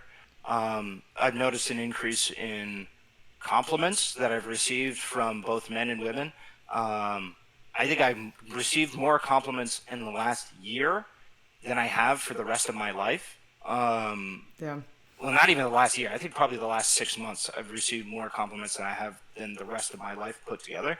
And one of the times that I actually noticed it the most was when I actually went to, it was the doctor's office and the airport. When I went to the doctor's office, yeah, surprisingly enough, not like a club, but it was at the doctor's office in the airport. I went to the doctor's office at one point, and I was dressed to the fullest extent. This is something that I will actually often do, is I will dress up in a way that I think is like peak, even just doing completely benign activities, so that way I can reference my past of, like, for instance, going to the grocery store or something like that, and see how people are treating me differently now that I'm doing that, with like presenting as a lot more attractive. But I went to the doctor's office, and the amount of people that wanted to talk to me was stunning compared to, like, before. It was like nobody cared to even interact with me. They were just doing bare minimums they had to. Nobody wanted to talk to me. And now all of a sudden it felt like I was like somebody who people actually would consider talking to. Like, it was weird. People would, without needing to, talk to me, which was incredibly bizarre. Again, get rid of this exposure. And so that was bizarre. And then at the airport, it was incredible. And one day I'd received 4 compliments. Insane. I was going through TSA. Somebody was like, "Hey, nice coat, nice turtleneck." I was like, "Thanks." Was it a man or And a then, woman? man, on the first one. Okay. And then going through out of the TSA thing, like when I was picking up all this stuff, one of the women complimented me. And then when I was sitting waiting for the plane, somebody had complimented I was wearing a watch. Somebody had complimented the watch. Then on the plane, I was sitting next to a woman, and she had complimented me. It was insane. I had to pinch myself. I didn't think I was living in reality. Wow. Yeah, and so those were the circumstances where it had done that. I never heard of 4 compliments in a month, let alone a day, prior to that. But outside of, when it actually comes to dating, I actually haven't had very much material benefit as a result of looksmaxxing. Just like when it comes to like living my day-to-day life, people treat me better. But like, yeah, that can only get you so far when it comes to like dating and stuff, you know? You still gotta talk, yuck. Yeah. So Still gotta like build that desirability and yeah, shit. It's interesting though, because like, okay, I'm making a huge generalization right now, but like, okay, that shit has never happened to me at the airport or on an airplane. And I think partly it's like, because I'm like wearing sweats and shit. Like, I don't give a fuck. Like, I'm not like trying to present in a certain way most of the time. And I think like this is my big generalization. Like, I think that, well, I think it's very understandable that like post Me Too and like a lot of women feeling like dehumanized by men because of like their attractiveness or whatever, or like how they look. Like there's this kind of growing feeling I have that like a lot of women, young women especially, like don't want to be seen. And I think these women, some of them like can't see the incel problem, which to me is like these men that even if they are like would maybe be considered like good looking, are not being seen or complimented for their looks. And I think in that way, like I think there's a really big difference in between how like women experience alienation and like how men do. But like I'm wondering if that's something that you would like agree with or like you think is weird. I mean, yeah, no, I mean, I would in general agree with that. I think that there is, in a way, an envy of like both sides with how each other's treated. Like, the idea that I could ever receive enough attention to the point where I'd be concerned with getting less of it from a gender with which I'm attracted to is so mind-fuckingly weird to Yeah. me, as a man. The idea that I would receive so much attention, whatever. But obviously it's not that simple, right? It's also the type of attention that women receive. It's not just the amount of it, right? The type of attention Yeah. comes with that. It's not like it's just like positive, perfectly fine stuff. And that's, I think, a part of the reason why that there's a bit of that. But I think that is... there's that, and then there's also the idea of like receiving less attention and like wanted to be able to just live your life, just a little bit more autonomously and like do your own thing. I think that the healthy, the like kind of like balance thing is a little important with this. I think it would be. I think in general, even the women that say that they don't want the attention from men, what they mean is that they don't want that specific type of attention, and unfortunately, they can't control that. So Yeah. the only thing that they can control is the certain things that make it so they get less attention in general. Whereas I think both men and women would prefer the kind of attention that sometimes men get, which is when we get compliments, they tend to be genuine.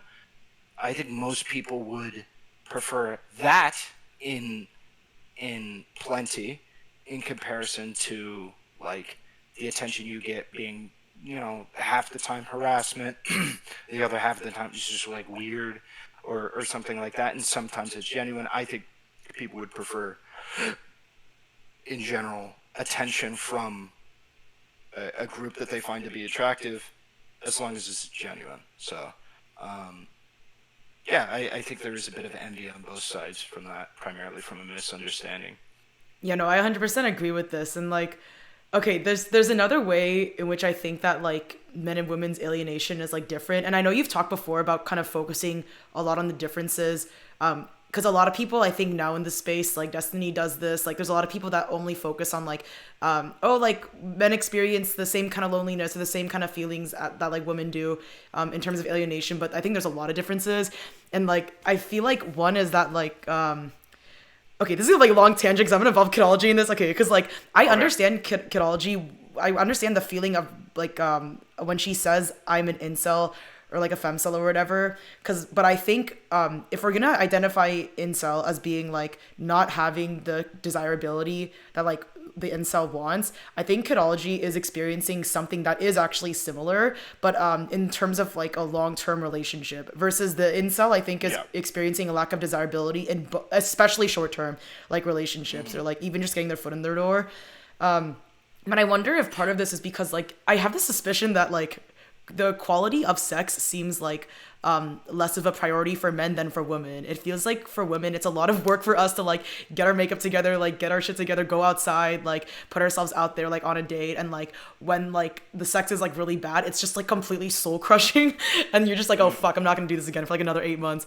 But then I feel like for a lot of men, it's like I nutted, like this is cool. Like I don't have to see you again. But like I'm wondering if Yeah. that's a difference you think is real. I mean, yeah, the difference there, I think is going to be real, and I think that manifests in the desirability argument.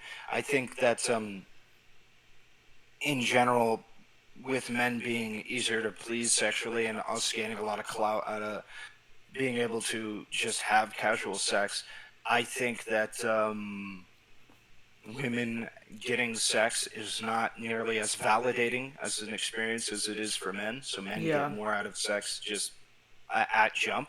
Men get more out of sex. Uh, so there's going to be that kind of asymmetry. But I think that when it came to the femcel incel thing and the long term versus short term, it seems like an issue is if we agree with the idea that women are more capable of being able to have sex or possible short term experiences and engagements with men, it would give them higher possibilities to be able to have that short term relationship turn into a long term one Yeah. because you're able to engage with them over a prolonged period of time. And especially in a sexual and possible intimate capacity. Whereas for men, if you're not able to have sex, getting to a long-term relationship kind of can become more difficult because you're denied at the jump, right? So you have more, at least in regards to this, you have more of a comeback strategy or comeback ability when it comes to being a woman in regards to this, because this guy might not like you right now, but in theory, if you guys have sex over a period of time, maybe he'll develop feelings and things like this. I wouldn't recommend this to be to be just clear, Yeah. but there is that possibility to be able to happen. Like you guys could be fuck buddies and then realize, oh, actually, I have feelings for each other. That does happen. Whereas if you're a guy getting to the point where you have sex, chances are women are going to have to like you already. So it's essentially what I'm trying to say is that being a femcel gives you more opportunities to be able to go from fuck buddy to intimate relationship in comparison to being an incel. You don't even really get your foot in the door. You're just going to get rejected right away, and you're not even going to have that opportunity to maybe have a conversation, to do any of that shit. You're not going to be able to have that opportunity outside of just uh, the initial thing. And I think that's where a lot of the animosity for femcells come from, is that they can have sex and have those opportunities to be able to just even interact intimately with somebody that you consider to be very attractive, and incels don't get that opportunity. It sucks because like the I think that's the I want to like separate in my brain like attractiveness versus like desirability, because like I've like been with dudes who are conventionally like quite attractive, but like the chemistry was not there and the sex was really bad, and it was just like the interaction overall was like not a pleasant experience, or like not Mm-hmm. like not what I thought like the attractiveness was gonna like give me, or like whatever. But like I'm wondering if like kidology is like experiencing something similar, where like she's being told by all these people that like you have no problems, like it's like that experiment like that incel did, or those incels did, of like making Mm-hmm. dating profiles of her. Like it sucks because like the problem with her, I think she would probably like maybe like agree with this. It's not like that people don't find her attractive. It's like the kind of relationship she wants. Like she hasn't been able to like find that person. But I think the pushback is reasonable, because like that would make you, if anything, a volcel, not quite an Mm-hmm. incel. And like Yep. the incel that I had spoken to about this issue, because he made a whole ass video about canology too, and like he was I thought he was totally right about this, and that's the thing I think that men are not understanding about women. And like someone has to fucking bridge this goddamn gap, because it's like I think kidology is someone who clearly has a lot of like trauma, just like in life, Mm-hmm. but like with this specific issue, I'm sure there's like a lot of trauma with like dating too. And I think a lot of like young girls also experience like this trauma in dating, or like in hookups with men, where they're just left like in undesirable situations despite being told that they're attractive. And like I don't know, I think that like it's kind of traumatic being ugly. Like that shit is not fun. Yeah, in general, I would say so. Yeah. But like, do you think that like it's kind of in terms of like the comeback ability or whatever, like your ability to sort of like bypass that and still get opportunities for like what you want in terms of relationships, do you think that like the trauma of being undesirable or ugly is different for men and women? Yeah, 100%. I think the trauma for being undesirable as a woman is probably going to be significantly worse because it meets reality considerably more. Like being an unattractive man, yeah, that sucks, but like I have like people value me for different things that my attractiveness does affect, but not so, Jesus Christ, not so materially that um, it's that big of a deal. I think in general, as an unattractive woman, it's going to, the trauma that you experience by being unattractive is going to, it's going to spread across your life more uniformly. I think as an unattractive man, you're primarily going to be fucked over and like dating market and not fucked over, but like it's going to cause significant problems in your dating life and some interpersonal relationships. But for the most part, you're going to be all right. For women, I think it can be really, really bad if you're unattractive because so many Yeah. aspects of your value is based on that. Yeah, I would agree with it. Honestly, like it sucks because when I think about like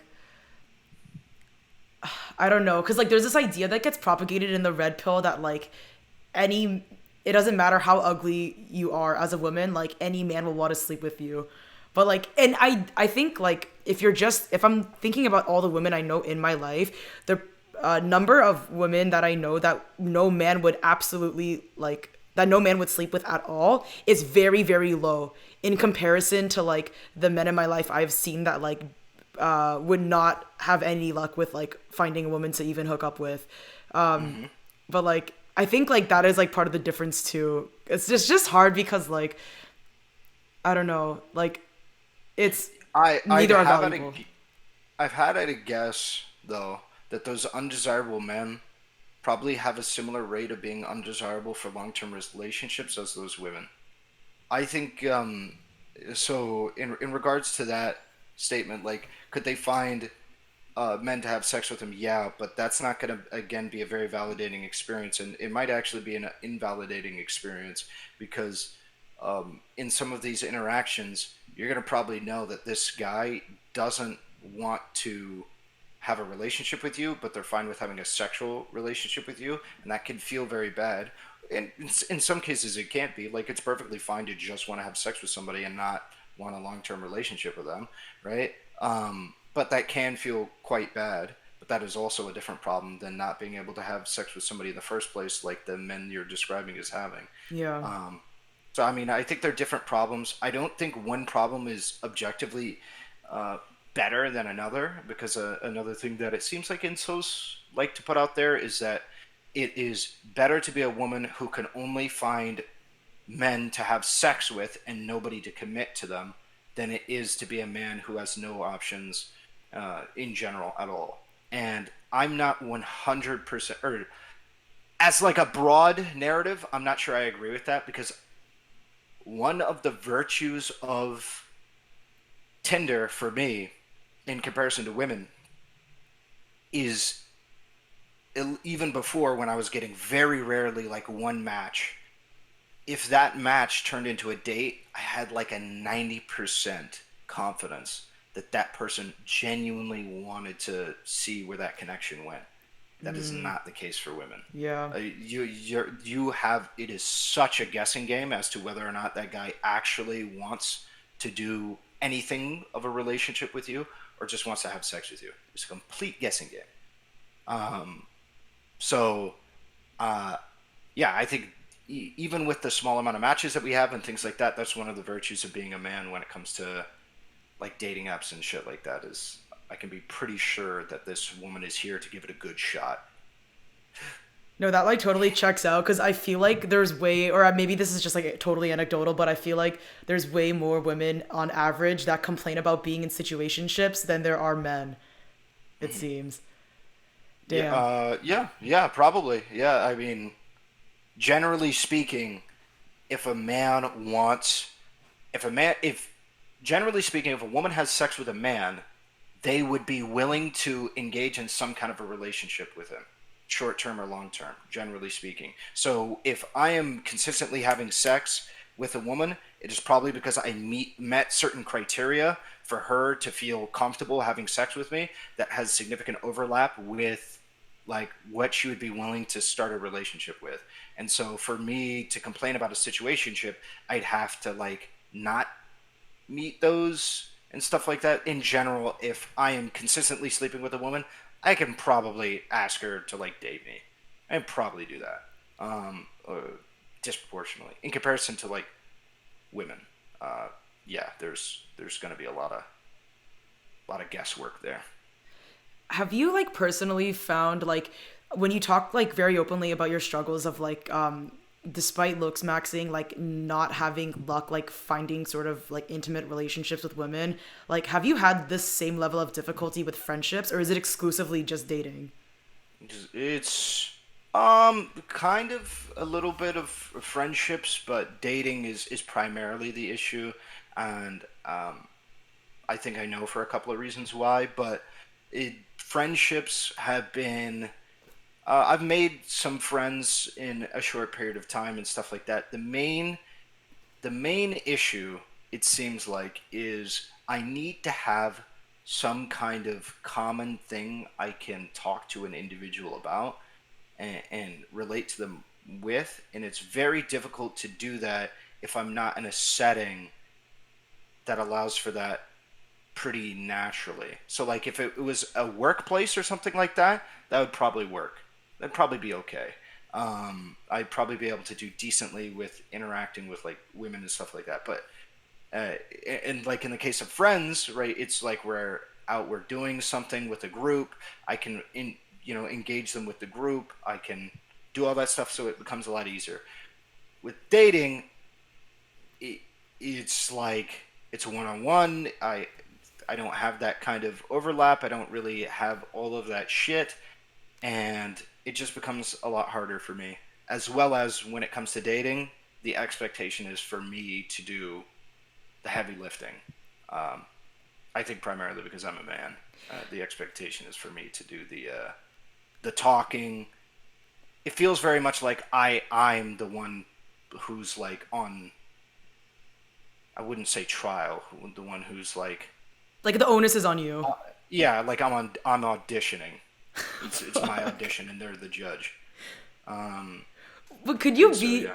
okay? Wait, I want to ask this like one last question, and just in this section. Also, like, are you good on time? Like, do you have to go somewhere, or like, are you good? No, I'm good on time. Okay, hell yeah. Okay, because I wanted to ask you this thing, and then like I got to piss really quick. But like, okay, because I've seen you talk repeatedly about the lacking commonality thing in like approaching people.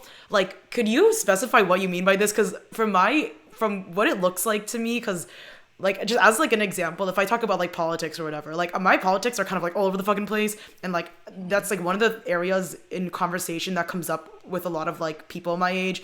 But like even though I don't have like shared politics with a lot of people my age, I still am able to like engage in these conversations, and like as long as everybody's like chilling and like no one's taking anything personally, like I actually have a lot of like fun doing this. So it's not an issue of like having sort of like similar beliefs or similar hobbies, like 'cause I don't play video games, but like I watch like a lot of movies, and like or like I'm really into like writing as well, and like nobody fucking reads the writers that I read because they're all like fucking construction workers in New Jersey shit, like they're no ones, but like but I love them. Like they're all like really like from indie like independent presses and stuff. Nobody knows who the fuck these people are, but like I love all of them. Hmm. So like but I'm still able to like talk about it with people, and like I don't know, it's like what do you mean specifically when you say you lack the commonality with people? I don't feel like I have relatable experiences with people that they can bite into and feel interested in. I think that the experiences that I've had and the things that I do are just so deeply uninteresting to the vast majority of people that it's just not very easy to be able to do that. And mix that with the fact that in my life in general, I've had very limited experiences that I can pull from to be able to talk about stories and things like that to get people engaged. That I just think that for the most part, I come off as quite uninteresting. I think that is ultimately, man or woman, the death sentence for like dating. Is if you're an uninteresting person, like it's never gonna work. Do you actually perceive yourself as an uninteresting person? Oh, fuck no. I think I'm a very interesting person, but I think everybody else disagrees. I love the shit I do. I fucking love it. But it's just most people are not going to like it, and especially there's going to be a significant overlap with the people who don't like it with the people who are with women because a lot of the things that I do are very male dominated. So, Do you think part of it is like the whatever like the control group though? Because like if I'm thinking about like the interactions I've seen you have with women like on stream, like even the women that were like in the streaming space that you've talked to, like they're on the different side of it. They're like watching Hassan and shit. Like they're not in the kind of in the mhm. same kind of category. Like, do you think it's just like women in general you're having this problem with, or it's like specific people you've been like talking to? I think it's probably women in general that would do. I don't think there's very many women that are interested in like debate content in stuff like that. I've had some like of the women that I've interacted with that are like, oh yeah, I really like engaging back and forth and stuff like that, and I like having these intellectual conversations. We'll have an intellectual conversation, and if we disagree, it's like it's never good. I see disagreement as like okay, whatever, right? Um, and that along with that comes my like for debate. I feel like there is a group of people, and I don't think this is exclusive to women. I think the Yeah. majority of people who like debate like it only when they either win or the other person is like seen to have lost. Like other people did whatever. If there's like a disagreement, it's no good. So of the people who already I think are disproportionately less likely to like this kind of very hostile, assertive shit that you need to do to be able to debate, like I think women are a small portion of that, and I think of the women who are going to be cool with the way that I do it, there's an even smaller proportion. I think that of course there's women that would exist that are cool with this and are fine with it and cool with my hobbies. I have a girlfriend right now, but I don't think that there's very many at all. I think it's a very real problem. I don't disagree with this. It's just like I think there is like just as an example, okay, because like my boyfriend like does not didn't know who the fuck any of y'all were until I introduced him because I'm just constantly playing streams and shit like all the time like in my Mm-hmm. apartment. And like so now he like knows like this like cast of characters like you like Brittany, Simon, Destiny, like he could recognize his voices and shit. Like he's just Mm-hmm. like looped into this because of me. And like it's but even though that's not like sort of I didn't have that initially like in common with him, like the foundation like of the shared politics that we have, it made it so like this content was like easily digestible for him, and that he was eventually able to be like, oh, I actually fuck with like some of these people. So I don't know necessarily if it's like you have to have like the shit in common, but like I think it's like finding the person with whom you can maybe like foster that like those like shared Well, hobbies with.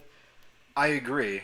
I 100% agree with this. This like getting somebody that you can foster these, but this comes after the interim, like after the initial thing. Usually, when I'm talking about these issues, I don't like to confuse these situations because I actually think that if we're talking about like later in the relationship, you could be picking your fucking nose. Nobody, like, you could be farting and stuff. But initially, starting the relationship is going to be difficult. So when you have like very little points of interest that you share with somebody at the initiation of a relationship, it becomes very difficult to even get to that point where you could foster that that other stuff. That's where a lot of people rely on humor and things like that that are very ubiquitous, Yeah. right? Where obviously somebody might not get your sense of humor, but there's a way higher chance that if you're a funny person, somebody is going to be find you to be interesting than it is for them to hit these hobbies that you have. You know, there's less people who like camping than there is people who like dark humor or dad jokes or whatever, right? And so you're gonna have a better time just going with the joke route and doing that kind of a thing than you do going with some of these interests. And that's just kind of where I feel like I lack is if you don't like the things I do, it's very unlikely you're going to find me to be an interesting person. Oh my god.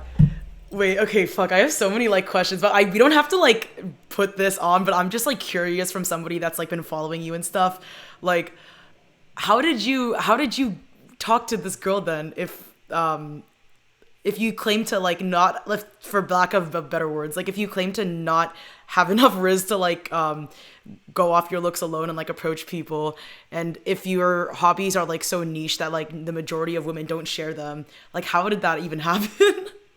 Well, she's a streamer, so I talked a bit and interacted with her a bit about streaming. So it was, like I said earlier, it was the workplace essentially. I had That's the cute. overlapping availability to talk to her about the workplace and streaming stuff and stuff like that, and that was enough of, it seems like, an initial interest for us to be able to have her kind of ignore all of the other problems.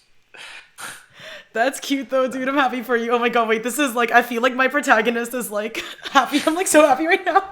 But okay, wait. I had one last question about like this black pill shit, and then I want to move on to race because I'm also really like it's cool that like you're. I've seen like I didn't see until recently actually that like you had this whole like trajectory or like this like period where you were talking a lot about like race issues and like politics and stuff. So I want to get into this, but just one last question about the black pill. Like, okay, what is something about incels or the black pill that you think isn't talked about enough? Uh, isn't talked about enough. Um,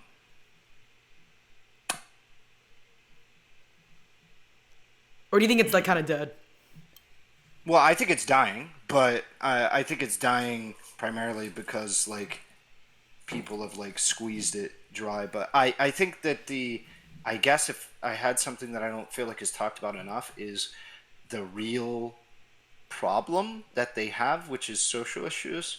I feel like there's two camps. There's either the camps that validate the black pill because it's they view it as like based and like cool that like yeah fuck women, they just want Chad, and then there's the other group that's just like you're a loser. And the reason why you aren't successful with women is because you hate women. Anybody who knows anything and has interacted with men in your mid 20s know there are plenty of men who fucking hate women that fuck women all the time. Yep. Okay, hating women is not at all something that makes it so you can't have sex with or you're not attracted to women. It's not. If in some ways it can actually be correlated that if you don't respect certain boundaries, you're going to put yourself out there more and you're going to have a better chance when it comes to numbers games and shit like that. You're going to be a shitty person. Because we're But traumatized. yeah, and that kind of brings it back to the Dr. K thing, right? There's going to be more men that are just like, I don't give a fuck about like women's boundary. I'm going to walk up to them, I'm going to talk to them in the middle of a goddamn group, and I'm going to fucking say this whatever shit. So you're going to have a disproportionate number of asshole men that are interacting with every woman, right? And shit like that. But like, yeah, so I think the idea that like incels are just these people, then the reason why they can't get women is because they hate women. That's not true. The reason why it's, in my opinion, and it's just so consistent with every incel I talk to, is just that they fucking suck at some social skill, at something, at presenting themselves or doing something. A fair amount of them are decent looking men. Some of them are attractive. I think a fair number of the like most popular ones that did some pretty fucked up shit are attractive. I Yeah. Elliot Rogers was attractive. Yeah. The guy in the UK was attractive. Fuck, there was another Alex guy that I Manassian? forgot. Yeah, yeah, yeah. Like these people are attractive people. Like I remember having a debate with somebody about like their attraction, and it's like you could see like the aesthetics that these people could take up that are actually like on TikTok even desirable, like women are fawning over. And it's like these are attractive people, but all of them suck at talking. Like if you listen to Elliot Rogers, he's weird to listen to, right? If you listen to that one guy in the UK, he's talking about being a Terminator. He's like Yeah. doing like that to the camera. It's like, what are you doing, bruh? He's like doing weird facial expressions and stuff, and it's like, and just the way that they speak and their cadence, it's like they present as these like socially weird people, kind of a creepy way, and so obviously they're not going to have very much success with dating. and that I feel like is more of the issue, not like they hate women. I actually think them disliking women came as a result of their lack of success because of their social issues. Yeah. If I had to guess, if they were successful with women, I doubt that they would dislike women. It's like, yeah, I don't know. That's what I think, like, the definition of femcel is, like, kind of interesting because I feel like a lot of people can't clearly define what it is. And for me, I've come up with, like, this idea that it falls into two camps. There's, like, the, Erudites talked about this, like, the misandrous, so, like, the women that, like, actually do hate men. They're like, fuck all men are all trash. Like, that definitely exists. But then there's also, like, the women that, like, are just in pain and like rejected and like actually want love and like validation and like desirability like like from men, but like they're just not able to get it. And like I think that like yeah, like this social issue surrounding the black pill, especially when you get into like the dark shit, like the Kurdoshi rates and stuff in Japan, and like all like the birth rate stuff, like the lack of education stuff, like and the lack of therapy being accessible and working for young men, like yeah, that's definitely like not talked about enough. That shit's depressing as fuck. It is. It's very isolating stuff as well. Yeah. But okay wait, so I'm happy that you're down to talk about race stuff cuz like okay wait, so you're can I ask like you're black indigenous and Hispanic, is that correct? Correct. Okay, like do you have like how do you define blackness and like what is your relationship to it and what is your relationship to like being indigenous or like Hispanic in general? Do you feel a way about it or like Um, Not really. I don't feel any type of way about anything other than being black. Because growing up, that's all I've ever been perceived as. The very first time that I was ever perceived as non-black was when I started streaming. I didn't even think of it as a thing that people could perceive me as not black. Because IRL, I've never been perceived by anybody as anything else than black. And so, yeah, it was a very bizarre feeling to me. Uh, and so I have, a kind of identification with blackness, not in like a cultural or like spiritual or anything sense, but just primarily because it's been put onto me through like other people. So like, what does blackness mean to me? It just like, I, just existing. I don't have a unique relationship with being black necessarily. do you think this is a result of were you born in America? Yep. Do you think this is a result of being like born in America? I don't know if you were like born in the South or like whatever. Like, do you think it's like a geographical thing, like or a cultural thing, or it's just like a like Um, it probably would have to. I imagine it'd probably have to do a little bit more with your interactions with the people around you, and like whether or not you had to develop a sense of that, as well as whether or not it was thrust onto you. Like for me, in the environment that I grew up in the Northwest. I grew up in Washington. Uh, I, for me, it was like race was a component in growing up, but it wasn't like such a big deal that like I wasn't like I didn't feel constantly under threat because of my race. I felt more of like I kind of did. I don't know. The my race wasn't so material to my circumstance that I felt like I needed to form an identity around it. I kind of just felt like something I that was thrust onto me that I needed to work with, and the regional thing I can almost guarantee played a part in that, because it was just like there was people chill with it, there was people not chill with it. Wasn't really that big of a deal. I didn't have like a crazy amount of police antagonizing me or anything like that. So maybe if that changed. yeah.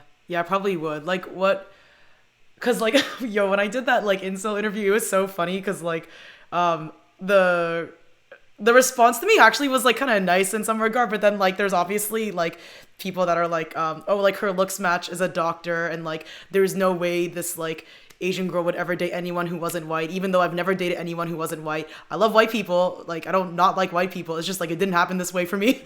Like it's just like coincidentally. But like it does that's something that fucking yo, like people on the internet are really fixated on your race. And like when I totally believe you when you're like that you didn't really notice it until you started streaming.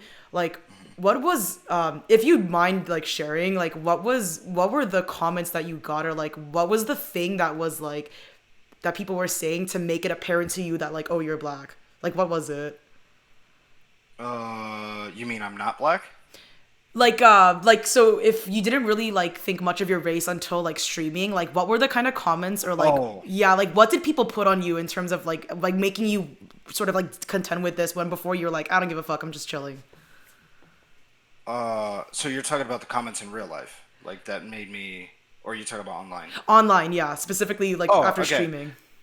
Okay, so when I started streaming, the things that it was just like the consistent. It wasn't even like hateful or whatever comments. It was just like Okay. people were just like, "Oh, you're like Indian or you're Middle Eastern, right?" And I'm like, "No, I'm not." And is confused about how they got that perspective. And like for instance, when I would say the N word, they'd be like, and they'd be questioning. I'm just like, that's never happened to me before. Is like when I've said the N word, that people are like sussed out. That hasn't happened, and so it's just kind of weird to feel like I can't, like the things that I would otherwise do, I just can't kind of do. So yeah, it was weird. Where do you fall on like the I think you did I can't remember like to what your exact opinion was, but I think I saw you briefly talk about that with Bernice Simon, like because like she's of the opinion of like I think she's in the George Carlin kind of camp of like believing that like words are just like mouth sounds, and that like you can kind of like within like appropriate context, like there shouldn't be any sort of like moral quandary of like using racial slurs. But like I'm wondering like where you kind of fall on that now. Like do you think that like only certain people can like say certain racial slurs, or like do you think if it's depending on context only? I think it's context only. I think that people can say whatever slur, whatever words they want to, as long as um, it is known by everyone that it is not in an actually hateful capacity, right? This is part of the reason why saying slurs in public is like not good, because you can't verify that every single person is not taking it in the wrong way or whatever. But when you're Yeah. like in private with a couple of friends that you have known for a while, and you know that if you were to say like a racial slur about Native American people or something like that, that it's that everybody knows that you're on the like that shit's whatever, like you're cool with Native American people, everybody is. It's a joke. That's all it is. It's a gag, but everybody is down with. Nobody's taking it weird. Yeah. You know what's kind of funny, because like I always like thought that, and like I totally agree that it's like in certain definitely not in public, but in certain contexts, like especially with friends where you all know your character, like absolutely, I think anything should kind of fly. But like I think a lot of people interpret that as being like I think the negative interpretation is like, oh, like you're giving people like a pass when you shouldn't. Like I mean, definitely it can be misused, because there's going to be plenty of people who think, I'm not racist when they obviously are. There is that problem, but ultimately speaking, just because I think that there's people who could misinterpret their bias, I think just if we're talking about moral stuff, we're talking about things that like are logical consequences of people's actions, and stuff like that. And I think just simply put, there can be information that you have that will determine whether or not the people in the room are racist, or like something like that, or just pretty chill, and would allow you to be able to say the racial slur without it being a moral issue. I'm wondering like this the way I phrase this is like it sounds so like crude, but like actually, you know what? Can I just like I'll preface this by saying that like because like I'm Korean, and like I think that there's like a lot of there's a lot of like positive stereotypes associated with being Asian, like East Asian specifically, along with like negative stereotypes. And like I've definitely like as an example, okay, this is not like kosher, but like I think like if you're like especially like like an unassuming like Korean girl, you can get away with shoplifting as fuck, and you can get away with like a lot of things that like other people cannot get away with. Like when I was like in high school, like we would shoplift a lot, like me and my sister and stuff, and like my friend that was like half black, half Filipino, but like looks black, she got like one like $5 like the screen protector sticker at Winners and just got fucked up.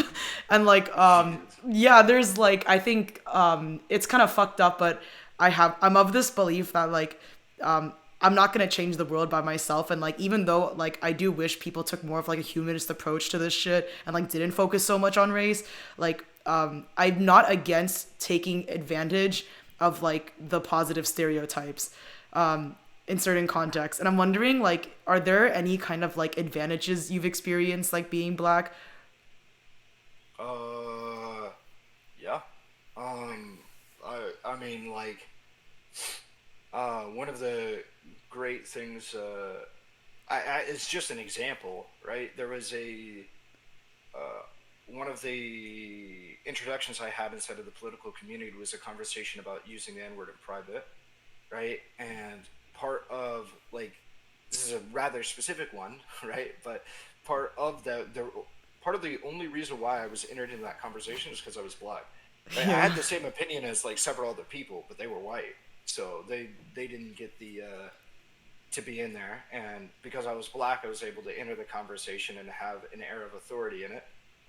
Also, just in general, like there are certain circumstances where you can be with groups of people that really are concerned with not coming off as racist, and you can get away with a lot of nonsense because Yeah. they don't want to call you out on it because their number one concern is not coming off as racist. Uh, so there definitely are some like benefits there. Also, certain jobs are very obviously going to prioritize my employment over some other people's employment. Like I was thinking about becoming a cop. If I go to any police academy as like a black man or whatever, they're going to fast pass me because they want black people instead of the police force. If I was to join the FBI, they're going to fast pass me, and stuff like that, right? Uh, yeah, there's certain things that are going to give me higher priority for various different things. Yeah. Do you think like okay, because I saw that like as far as I understand it, like your sort of long term plan with streaming is like if it's successful to keep going with it, and if it's not to like look into like becoming a cop. Hmm. I think that's like smart, and like I know a lot of people that like have considered either like joining the army or like being a cop and stuff like as an alternative if like other things like don't pan out, like not only because of like for as an example, like if you don't have a college education, like it is like a viable option, but also because like there are a lot of people that like see that there's a need for good cops in this, like we need good cops and shit, we need confident people that are like not gonna do like crazy shit, and maybe like certain personalities will be like suited for this, but like do you, if you do that, like will you stop streaming, like do you fear like because like I don't know, a lot of people, it's like fucked up and this is not okay, but like I think a lot of people would like look at you as like a black, seemingly like just a black dude, and would be like, oh, like you're like betraying like your race or whatever for like becoming a cop. Like did that thought ever like occur to you, or like is that something you just like don't give a fuck about, like do you Yeah, not? that thought occurred to me, and I think it would be quite funny to engage with those people.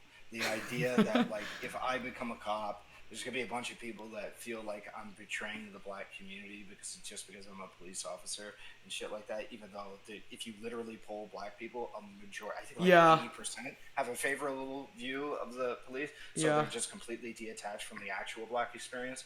But yeah, I think it'd be very funny to engage with those people because of how ridiculous and wacky they are. So I have considered it. I actually think it's a like a bonus to streaming. I think it'd be funny. Damn, okay. Well, can I ask as well, because you mentioned in that same video like you went on ride-alongs with cops. Yep.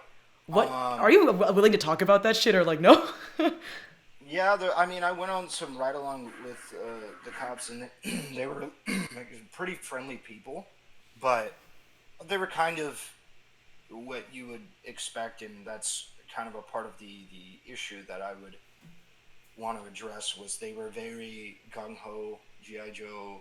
We gotta crack down on crime type stuff, and finding ways to make sure that this group of people isn't the overwhelming majority of people inside of the police force, I think should be the task. I don't agree with the idea that like any person who goes into the police force is going to automatically become this because of the spooky brainwashing that cops do. No, I don't think this is the case. I think it happens to be that the majority of people who become cops, who view being a police officer as a favorable career path, are people who tend to like that idea of like cracking down on crime and making sure that this shit has happened, and probably some like power fantasy stuff. There's probably a disproportionate number of people who are doing that.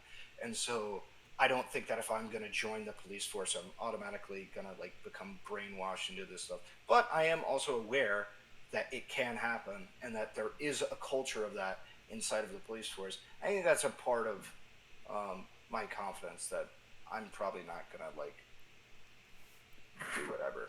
I'm aware of it and stuff like that. So it is what it is. That's super interesting. Honestly, it sounds like you would be like super well suited to do that, which is like honestly kind of cool. But like okay, this is like a little bit going back to the incel shit, but okay, cuz I like I had mentioned before being in like dipping my toe into like the incel bubble and like seeing the focus that people have, especially if you're like a non-white person, like talking about the black pill or like trying to engage with incels and stuff. There's a lot of like idealization of like white people in these spaces, which is so like I didn't know to the extent it existed because I had seen like the videos whatever of like people like calling kidology crazy things like in incel discords, but I didn't understand the extent to which they are so fucking fixated on like non-white women like dating white dudes.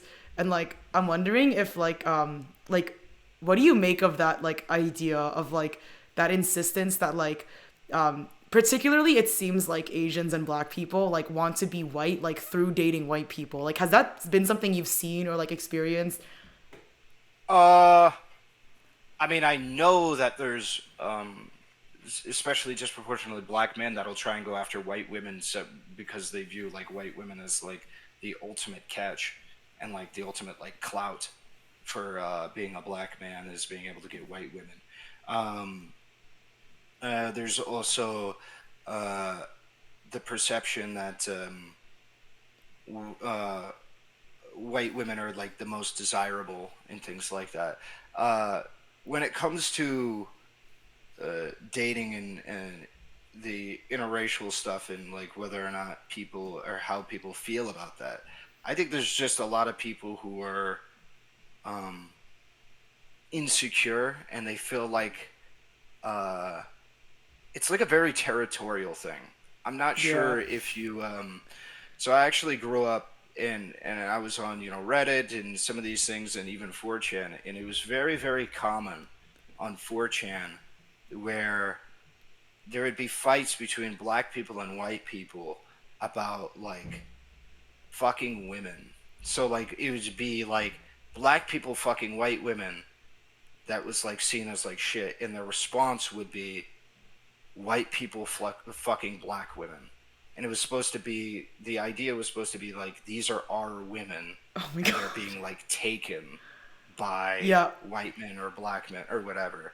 Um, and so that kind of territorial thing, I think 100% plays a role in incel dating things, because in some of these you could just straight up see them saying it, where they're like, yeah, they're taking our women. Yeah. They're our women. They can't find their own women, so they take ours. Um, and so, yeah, it's just this kind of weird like possession that people feel like they have over people of a similar race, when there is no connection that you have between people based on your, the race of people there. I don't fucking know, the black person who's probably in my apartment building, they like, just because they're black. Um, so yeah, I would say there's probably that, because yeah, people are weird. I've seen in media and stuff the inverse with gender when it comes to black people. Like I've seen like black women be upset over. This is purely media, not in life, but like I've seen black women be upset over like black guys dating like white girls as well. But Oh yeah. like, oh sorry, could you repeat that?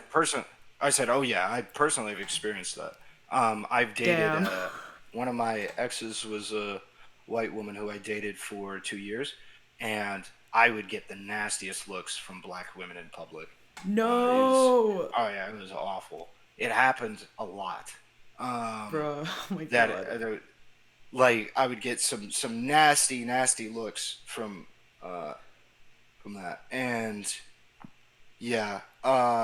But to be fair to that specific situation, I'm not sure it's 100. That situation is 100% borne out from like they're taking our men, because I know there is a they're taking our men as well narrative, like that black men usually I typically see this in the black community, that like black men are being taken by like other races of women, but um like it's also genuinely that there is a serious problem with like specifically also in the black community, that like black women are seen as like statistically I think the least desirable categorization of race and gender put together, like like Asian men or Indian men or Hispanic women or any group of configuration, the black women are the least desirable statistically, and so they're probably put. We know they're put down in media and stuff like that. So there's probably a very real resentment that is there as a result of being put down by these various different things, as well as uh, the very real reality that there's a lot of black men uh, who feel a certain type of way about like being with non-black women. So when I got those stares, I was like, oh, okay, like I can understand like a little bit of that or whatever. It doesn't excuse the behavior, but I can understand like that, there's a bit of, I guess, trauma there, but not trauma in the capacity that like we were talking about previously. There's a bit of life experiences, pain that probably happened there. That's the same exact thing I feel specifically with like Asian men that like look at at Asian women dating like white dudes. For some reason it's especially white dudes that like sets them off, but like there's a part of me that like really like that sees that like pain so much, because it's not, yeah, it definitely is maybe partly like the territorial like feeling, but like Mm-hmm. just that like, oh fuck, like it's like a almost like betrayal kind of feeling as well, or like yeah, it's just like fuck, like not only like am I being rejected by like every other like race or whatever, but it's like my own people like doing this to me, like that, like Mm-hmm. rejection, even though like it manifests in sometimes like really like awful shit being said, like a part of me like really like sympathizes with them, because it's like, yeah, like I think things are changing in the media a little bit in regards to the perception of Asian men, but like really slowly. And like Mm-hmm. I really feel for like incels that are like East Asian, because like that must be like really fucking hard to have the added pressure of your parents expecting you to like bring back like a Korean or a Chinese or a Japanese Mm-hmm. girl, but like we're all becoming globalized, and like a lot of like we have more options now as women to date whoever the fuck we want, and like it sucks that like there is this population of like East Asian men that like are feeling like left behind in society and by women. Like Yep, that shit that sucks. that genuinely sucks, and I feel for those people. Um, that's a tough situation to be in when you're perceived as not being competitive when it comes to dating, and people are getting more and more options than they've ever had before. I have So, like this last question as well. I don't know if like, okay, because I understand what a fetish is. Okay, I understand a fetish is like you need that shit to like complete, to get to completion or whatever. But like, have you ever seen like, okay, because like there's this fuck, this is like really like a spicy take that I have, but like I don't know how like much this is gonna fly with like my own people, but like, um, I okay, there's a lot of the inverse of the East Asian men not feeling desirable. There's a lot of like sex tourism that happens in East Asian countries where like a lot of people like are trying to get with like East Asian women, and like I think this has resulted in this growing sense, especially for like people that I've seen that are American and Canadian that are like East Asian women, where it's like they feel like if they look at they look at a man and their dating history and they've only dated East Asian women, the man is automatically assumed to have like a fetish, and like that's automatically assumed to be kind of like a moral failing on like the man's part. Like I'm wondering if like how do you, because sometimes I feel like some men get accused of having like manifesting this like fetishization, but then I think sometimes it's like, bro, how do you know they don't have like just a preference and like that's just the way shit panned out? Like how do you know if you're being fetishized or if it's like a preference for dating someone of a certain race? I mean, that's ultimately like I that's going to be case by case and based on the context you'd have to investigate with the like person individually. But in like general, what I would go by is the frequency with which they interact with other people. So I've had this thought because I personally only dated white women, and so I had this like I was like, oh fuck, am I one of these people? And then I realized in my mind, and some of my friends will make jokes about it, but I had a serious time, and I was like, okay, is this something that I'm doing? And I realized that materially, the vast majority of the people I interact with who are women are white. And the reason why is because of the type of work that I do, like streaming and stuff like this. It's predominantly it's political streaming and stuff. It's predominantly going to be white women that I interact with, as well as the women that I was interacting with in when I was dating. I had my like first girlfriend in college were white as well. It's just so that's what I'm more aware of. If there was like a very, very low amount of white women that I was in proximity to, and I just so happened to always pick out the white women, that's where I'm like, what's going on here? I'm not sure what's happening. It could just be a preference, could be vibe. Right? Taking in the context is really important. But yeah, I would say for these people that are like, if somebody's like only dated like East Asian people, I would first look at how frequently are you interacting with this demographic of people? And if it's like a lot, it'd be like, okay, yeah, it's just a number on numbers that makes sense. If it's a small amount, it's like, okay, let's look into that a bit. Damn, I never thought about it that way, but like I think that is like actually kind of a interesting like tangible way to sort of like distinguish someone having a preference versus having a fetish. That seems like it would check out. Yeah, it's definitely a sign. Is if you're selecting, if you're like cherry picking the people out of the room, it's definitely a sign that there might be something a little more going on there. Damn. Okay, wait, that made me think of like one last question that I had for you. Like, Mm-hmm. okay, not like not just serious relationship, but in terms of like girls where you're like, oh, like I hope you find me desirable, or girls you yourself found like desirable. What is like a non-physical trait that you would say like was shared by them? Is there something A that you can think of? non-physical trait that is shared by the majority of the women that I found to like Yes. Yeah. interest in STEM. Wait, is that real? Yeah, Damn. 100%. If they're interested in science, technology, engineering, or math, as well as like politics or like sociology or something like that, that is something that I've been very, very interested in and engaged with. Like, yeah, I had like examples of like women on dating apps who would put like, oh yeah, I'm into like I'm a physics major, or one woman at one point was a chemist. Another one was a neurologist, and I talked their ear off about that. It didn't manifest in dates or whatever. Maybe it was because I was just only talking to them about their fucking work. But like I that is something that um, I very much like because I'm very interested in like STEM fields and things like that. I really like that, so I would say that is something that if I hear that you're into that, I'm dialing in.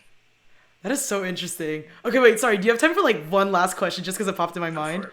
Okay, like if you could like directly address like all of the women that like, because these, not like all these incels, but like all these like young dudes that are like, as you've talked about many times, like are good, nice people, like maybe come from like good backgrounds, like are actually quite good looking, like educated, like stand up dudes, but are just not able to like find relationships or like to have any like entryway into experience with women. If you could address the women like directly that these dudes are trying to get to, like what is something you would say if you could say anything to like all of them?